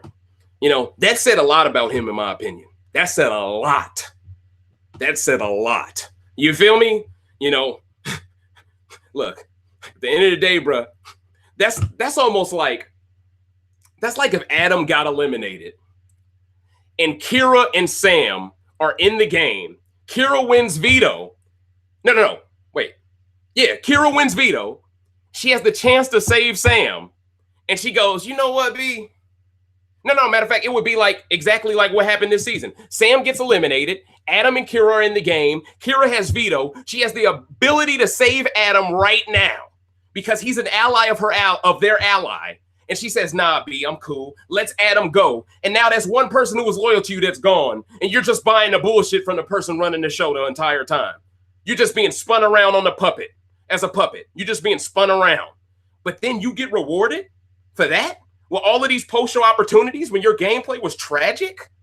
You see what I'm saying? Now, let me ask y'all this question. If Peter was a black man, played the exact same game, does he ever get on the sideshow? Nope. So I think he should shut the fuck up chiming in on Anthony's game. I think he should shut the fuck up. That's just what I think. All right? All right, let me answer some more questions, ladies and gentlemen, because boy, and see, I'm glad y'all got my back in calling him trash, bruh, because he ain't ever done shit, but he got an ego out of this world like he's done something. You ain't done shit, and you know better than to come back to play a season. I'm pretty sure they offered him to come back from BBCAN7, but he said, why? Get exposed and lose all my opportunities? Remember, you either die as a hero or live long enough to become a villain. At the end of the day, for whatever reason, people look at him as a hero, even though he was shambolic in the game and did nothing for his allies. People still look at him as a player who's somehow an expert on breaking down the game. But when it came to his own game, he didn't know the expertise to maximizing his own win conditions. And then he gets to be the guy on the sideshow criticizing everybody's game to their face like he did anything. You know what I'm saying? I remember all that shit, man. And that's why people need to shut the fuck up. Because we keep great memories over here at RBR. We remember all the lowlights. I'm not going to let y'all use the privilege to hide them lowlights. Facts. Let's get to answering more questions, Coach. Let's talk that hot shit, bruh. I told y'all I was going to bring the smoke to everybody tonight. Was I lying? See, it gets to a point where I'm on Twitter and I'm like, damn, man, let me not shoot everything out of the holster yet. Let me hold on to a few takes. I don't want people to know what I'm coming with yet. You feel? I gotta hold y'all over a little bit. All right, let me get to some more questions, ladies and gentlemen. Let me see what y'all talking about. For whatever reason, my stuff ain't updating, or maybe y'all didn't post some new questions. I'm trying to see. Hold up, let me see. Oh yeah, Rod. They called Anthony a thug on BMX today. I actually screenshotted it. I will post it to Twitter after this rant as proof, because it was during the scene where Anthony was talking to Adam, and I was mentioning how, ooh, Adam is shook. And the person who commented right before I did said, thug. They called him a thug for having a man-to-man conversation with his alliance members. And see, if they can so easily just label you a thug when you ain't fighting nobody, right? You ain't threatening nobody's life. You feel it, dig me? You ain't doing none of that hot shit. In fact, Adam is the one, when Sam was on her way out, that ran outside to the backyard in front of everybody by the pool table and wanted to talk that hot shit, and even wanted to start some shit with Esty. Isn't it funny how all of a sudden him and Esty are cool? This is more proof of white privilege. Only white privilege can make everyone come together to agree that the black guy needs to be humbled. It's an understanding that doesn't need to be explained. And by Peter Brown not using that veto on Topaz, he contributed to the privilege as well. Because he believed the words Jillian and Emmett were saying. They were selling this motherfucker lies up a river, boy. Lies up a river. They had Andrew as they +1. They selling you lies up a river. You can replace Andrew one day. You can replace him. Even though he's clearly in love with Jillian, and Jillian will always prefer him over your dumb ass because the Quattro ended really quick. But we're going to keep this going. You know what I'm saying? He bought that bullshit. You feel me? Come on, dog. Come on, dog. See, I just know my history, dog. You feel me? And that's why I'm never going to be fooled by these people, bruh. Like, I'm never going to be fooled by these people. Come on, dog. Like, for really, though. All right, we got another question from Mr. Miles Case Jr. Dave, knowing what you know now, would you still try out or be on the show? I'm going to be honest with you, Miles Case Jr. No. I have no reason to want to be on this show. None. And with the way that they are so blatant, with the way that they rig the game for white players, I fully believe they would have all the incentive in the world to want to embarrass me even worse than they're embarrassing Anthony right now, because they would want to ruin my credibility as an analyst of the game by making sure I was a pre-jury boot. Hell, I could see them in the DR convincing all these people, hey, that guy Dave, doesn't he seem a little bit shady? I could see that, y'all. And that's because I break down the game too much and I know how production works, man. They would never want a guy like me to be on one of their seasons and do well, because it would justify everything I've been saying. Now, one could argue, well, Dave, if you did well, wouldn't it help them rebrand themselves into not appearing as racist? Yeah, but they could be going for that rebrand right now with Anthony, who is the perfect person to jump on that saddle on that horse with, but they don't even want to do it with him. And he has said nothing negative about production in the past. So why the fuck would they do something for me? I'm just a realist, man. Now, does that mean my love for the game disappears? Does that mean that dissipates? Absolutely not. I'm a purist of the game. But at the same time, though, I'm not foolish. I'm not an idiot, okay? They did this to Anthony, and he played one of the most flawless social games I've ever seen a black man pull off. Matter of fact, it is the most flawless social game I've ever seen a black man pull off. The mist was so good, it needed a twist. For real, man. And it rhymes because it rolls off the tongue so easily. That's how you know it's facts. Man's twist was so good, man's mist was so good, they needed a twist, man. It's fucked up. All right, Neon Diamond 101 asks a question. Do you think Adam would have still picked Corey if the twist wasn't anonymous? I think Adam is a fucking beta male. And like I'm gonna be real with you. And when I say beta male, I don't mean literally like a human being. I mean from a player standpoint. Because my problem with Adam is, the minute he got that twist, he became a different dude. His energy changed. And see, when your energy changes that quickly, when you have a bit of success, it shows the type of human being you are. You feel me? When Anthony has his way, he's the same guy. You feel me? He's the same guy because he expects to have his way. When Adam gets his way, he doesn't expect to get it. And that's why he gets so gassed. He's low-key shocked that he pulled it off. But if it's done in anonymity, why are you so gassed? You should be calm as ever, bro. And why would you tell Kira you did that? Kira can use that against you in the future. She can use that against you in the future, bro. Anytime she needs to, she can flip everything on you and go, hey, guys, you might want to get rid of Adam. Because at the end of the day, he's the one who got rid of Corey, and he technically is the player to beat right now. At any moment, Kira can snitch on you, say that, and make it to the end. And who's going to target Kira? So I understand completely why someone like Rod in the comment section would think Kira will win this season, and it would be a lackluster season. Because at the end of the day, it's setting up that way. So much so people are now rooting for the non-binary harasser. You feel me? People are rooting for them now. Like, oh, yeah, I stand them now. They're so fearless around Anthony. It only took an anonymous twist for them to grow a pair of ovaries. But you know what? I don't care about the process. I care about the results. They're on that shit. Let's just keep it what it is, coach. Let's just keep it what it is. No, you right, Miss Game. Adam is a damn punk. You feel me? He is a punk. I agree. Because he would never step to Anthony that way without an anonymous twist. He would never do it. Hell no. We know this, coach. We know this. But that's the shit white folks selectively love. They love the showboating when it's from a white guy. Because then they say it's deserving. Because he's actually won something. He deserves to be cocky because he's won comps. That's what they say. That's the new narrative going around now. Adam and Dane have the right to be cocky bastards because they win comps. Anthony doesn't have the right because he doesn't. When the best players in Big Brother history are the ones that never needed to win to be safe. Those are the best ever players. That's like saying Dr. Will wasn't a great player now. What did he win in his season, though? Nothing. You see that, though? Dr. Will can win nothing and be loved because he was the first of his kind. But Anthony's the first of his kind, too. So what's the difference? The skin tone. I once again removed all the bullshit by breaking it down. It is clearly the skin color that changes the equation. That's the only variable that is different in all of this, man. It's the only thing, bruh. You know what I'm saying? You think Peter dated Aaron way back too? That would make some sense. That would make some sense. I agree with you wholeheartedly, coach. Let me see. BMG says night one production gonna be like, Dave, please save 8 people, which really means Dave, please not. Facts though. They're gonna be like, oh, we're bringing back the swaggy twist exclusively for you.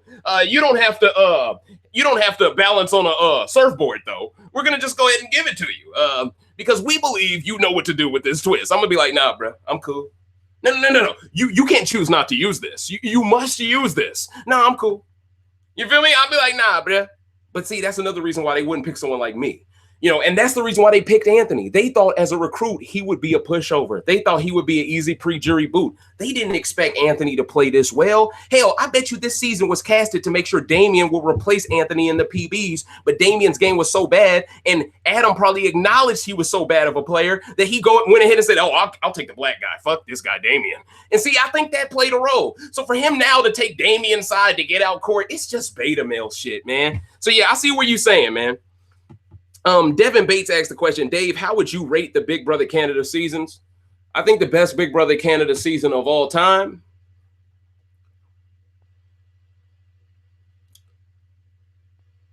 I think the best Big Brother Canada season of all time is 4. I'm in the minority here. I think 4 is the best season. I think 5's in second place. 2 is in third place. 1 is in fourth place.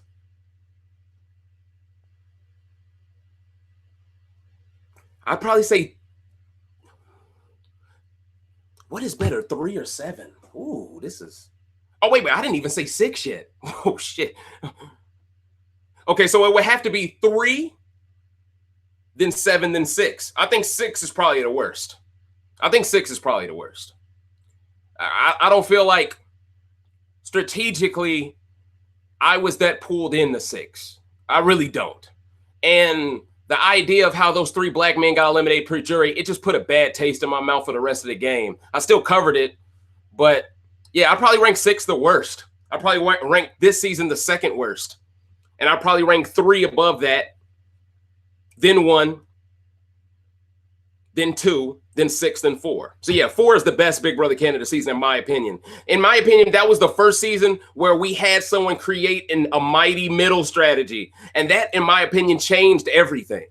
Because the minute people realize, oh, the middle is and see, man, that Big Brother Canada 4C has so many great personalities, man. I mean, from the whole Levita stuff early in the game to the whole Mitchell Moffitt scenario to, of course, you had the 2 players who were like exports from Big Brother UK and Big Brother Australia with Tim and Nikki. I believe that was her name. If I got her name wrong, I apologize. But, you know, and then you had the Pax Bros, who I felt like are such an underrated winner. I really enjoyed the Pax Bros. Then you had Cassandra. That was her breakout season. And I'd argue she was mistreated in the following season because everyone was threatened that she was the new hot stuff, you know? Man. But in reality, Cassandra kind of fucked her game up. Well, no. Homeboy fucked up Cassandra's game because he made up a lie about her in week 1, which started that huge fight, and Gary pointed at her and said, I trusted you. Yeah, I remember. Ooh, yeah, 5 was really good to start off with. I remember that shit. But no, I would really still put Big Brother Canada 4 at top of the list, coach. I would still put it top of the list. No, I'm not saying 4 was the worst to me. Wait, 4 was, oh, no, he's asking me a question. My fault. 2, then 5 for best. See, I think 2 is bad on the rewatch, man. And that's mainly because when I rewatch 2, I think people are so stupid for not getting out John. Like, I don't give a fuck if your shoulder hurt or not. You too damn tall. You got to go. You really dig me? Plus, watching Sabrina over again, nah, I'm straight. You know, there's some players I can't sit through no more. I just can't do it, coach. But let me get to another question, ladies and gentlemen. I was on that for a while. I'm willing to answer 3 more questions. Anthony knew that it was a direct shot at him. Yeah. Oh, Adam is the HOH now. Thank you for letting me know, BMG. Well, this is good in a sense because at the end of the day, Adam is forced to throw up Mark because of his storyline. That's been a running joke on feeds. Now, the question is, who does he nominate next to him? Because all the other people besides Anthony were working with him to get out Corey. he pretty much has to throw up Anthony and Mark. If he doesn't throw up Anthony and Mark, he will telegraph that he's full of shit, you know? And at the end of the day, I don't really care. I'm gonna be honest with y'all. I don't really care who he nominates. You know, I really don't care, man. You know, at this point, for all we know, the HOH could have been, well, y'all saw it live on feeds and stuff, but you know, the way everything's set up, the way it's set up, clearly they wanted Adam to win this HOH as well, because now he can cherry pick off of what they gave him in the Thursday edit. Now he gets a whole week to be HOH again, so he can carry that wave of likability even further. So yeah, I mean, production got what they wanted. They clearly wanted Adam to win this HOH coming off of that terrible edit. So everything wins for production in this perspective. Everything is a win for them. They can't be mad with this outcome at all. I was hoping Anthony would pull it off, but I had a feeling Anthony would want to throw this competition, though. At the end of the day, you winning this, it's a lose-lose situation. Because either you target a whole bunch of weak players and then people clown you, oh, the one HOH you win, you pull another mark. Or you go ahead and turn on the PBs and you risk not getting any votes at the end, even if you make it. So at least in this case, now Adam has to ruin some of his votes. So it'll be interesting to see what he does, but I have a feeling Mark is going to go up without a doubt. That's just what I think. So let me see. Do we have any more questions? Yeah, but thank you, BMG. I truly appreciate that. Sims 3 Reality Central. Shout outs to Miss Selena for go ahead and putting that question in for me so I could see it. In recent Big Brother Canada and BBUS seasons, why don't players use their brains and think for themselves? Well, that's a great question. See, the thing is, I think a lot of people are scared to think for themselves because I think they feel the production pets around them. You know, I was watching feeds like maybe 2 weeks ago, and I think Damien got called to the DR like 4 times in one day. And they was like, damn, bro, you're popular as hell. And he was like, I don't know what it is, man. And that made people a little skeptical of him and stuff, you know? And see, if I was playing in a season and I kept hearing the same person get called to the DR, I would, number one, think they got a twist, or I would think they're a fan favorite. It would make me want to get them out even more. It would incentivize me to turn on them. But for whatever reason, no one ever thinks of Damien in that light. No one looks at him as the likable player who would have burned no bridges and would be very dangerous. Now, I still believe no one takes him the final 2 now that Corey is gone. But at the same time, though, I just find it to be very interesting how he's in the final 7 and he's done nothing for 8 weeks.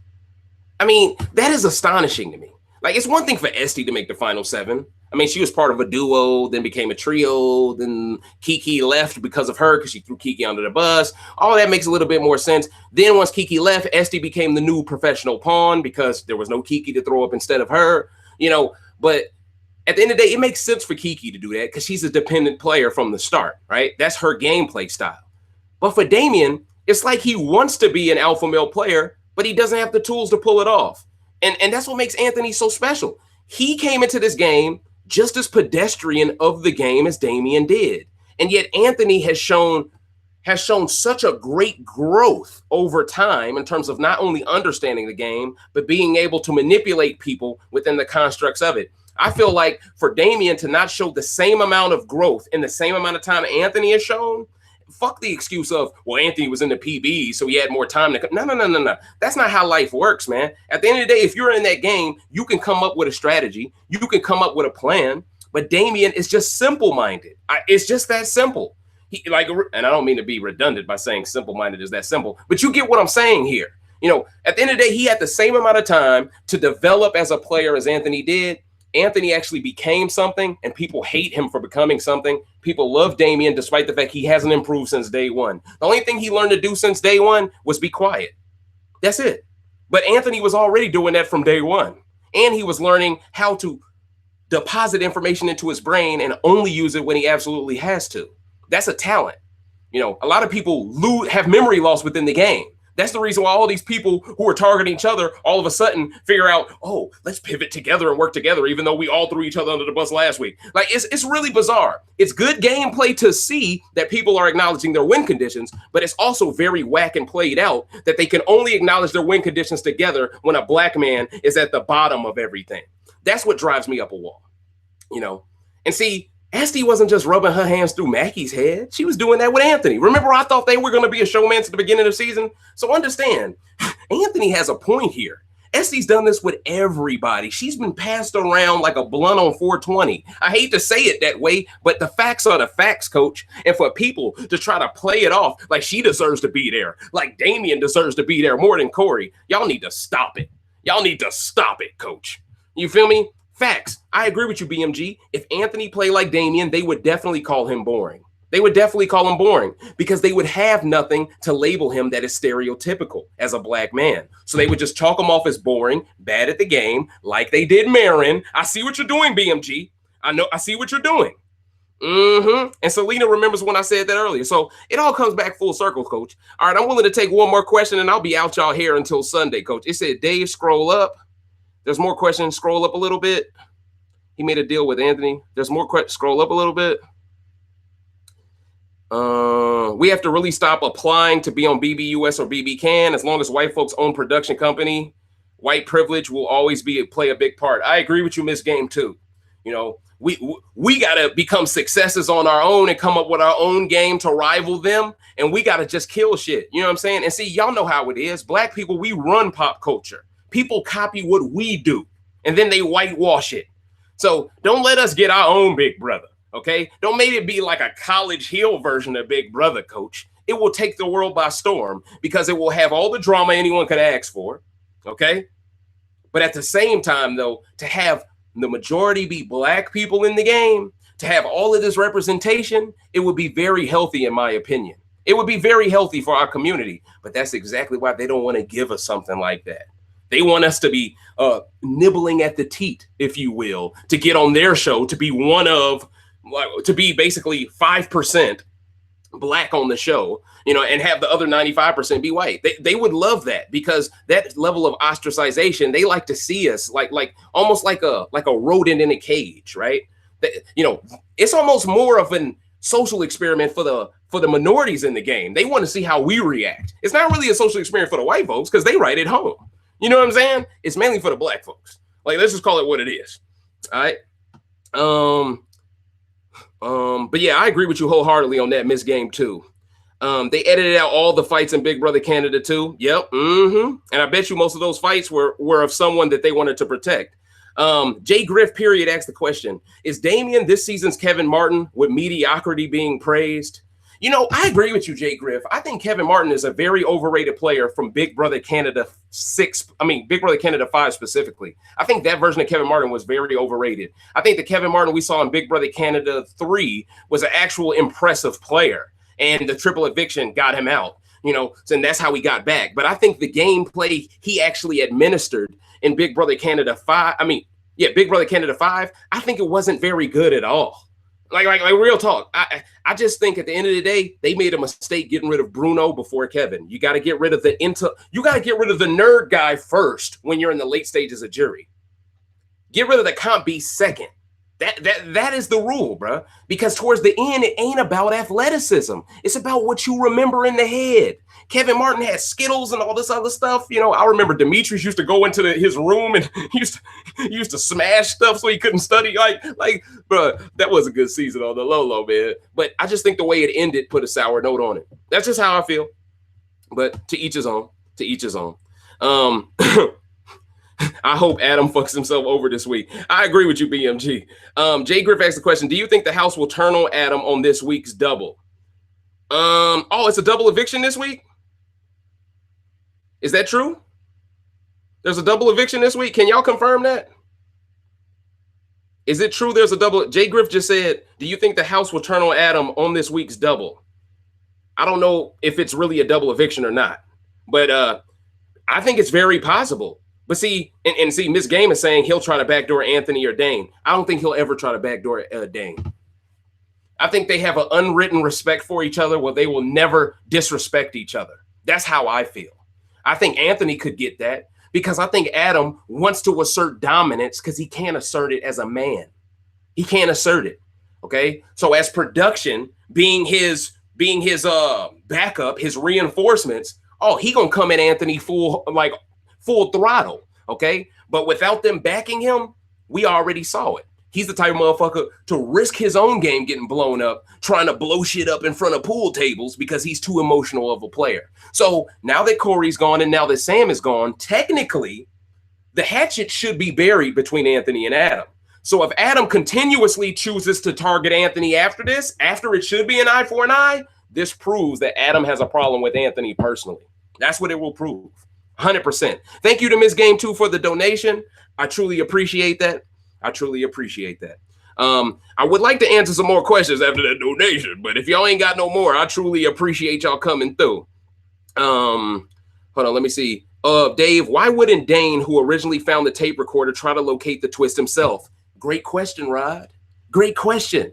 I find it very bizarre that Dane, the guy who thought so ahead that he removed boxes and put boxes in different places, the fact that he was thinking this so far ahead, you know what I mean? The fact that he knew that that room would involve a twist, for him of all people to hide the tape recorder somewhere and never come back to reassess what needs to be done.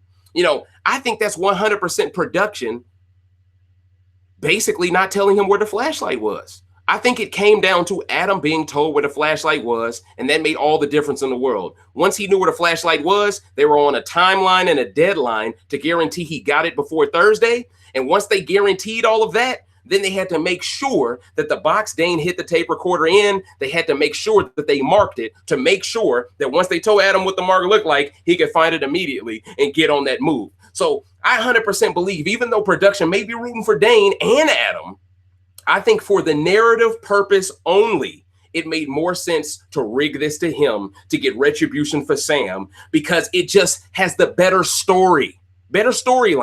That's what it is. It's just a better storyline. When you think about Dane, if Dane gets this and gets out Corey, yeah, he gets another notch in his belt, but Adam doesn't get any type of retribution for Sam, okay? And we don't get that goodbye message of Adam admitting to do that, to doing that to Corey, so Corey can go to Sam and tell him who did it to her now. So now we're going to get that jury scene of Corey walking up to Sam, and everyone's going to be so happy to see Corey eat crow and see Sam, and for Corey to admit, Adam got me, and for Sam to be like, oh, that's my baby. You know, that's what this storyline was meant for. But anyway, ladies and gentlemen, this has been the 15th rant of Big Brother Canada 7 entitled Color Coded Context. I am your host, Dave Smith, and this is the #1 source for anything there is rant concerning Big Brother Canada 7. If you could, please like, share, and subscribe. And on the right side of my channel's page, click on that bell. That way you could be here with the most lit live chat in Big Brother Canada history, bar none. Production, you fucked up tonight. Peter Brown, you fucked up tonight. A lot of people, you Damian stans. All of y'all got exposed tonight. I mean, a lot of people got to smoke tonight. I'm a man of my word, baby. What can I say? But I hope you all enjoy your day of work tomorrow, and I hope you have a wonderful, prosperous weekend. And if you smoke a little bit, I hope you enjoy the 420 side of the game. You feel it, Davey, coach? But other than that, man, I'm out of here. And of course, enjoy your Easter, ladies and gentlemen. But yeah, y'all have a great weekend. I'll see you all on Sunday evening. Deuces.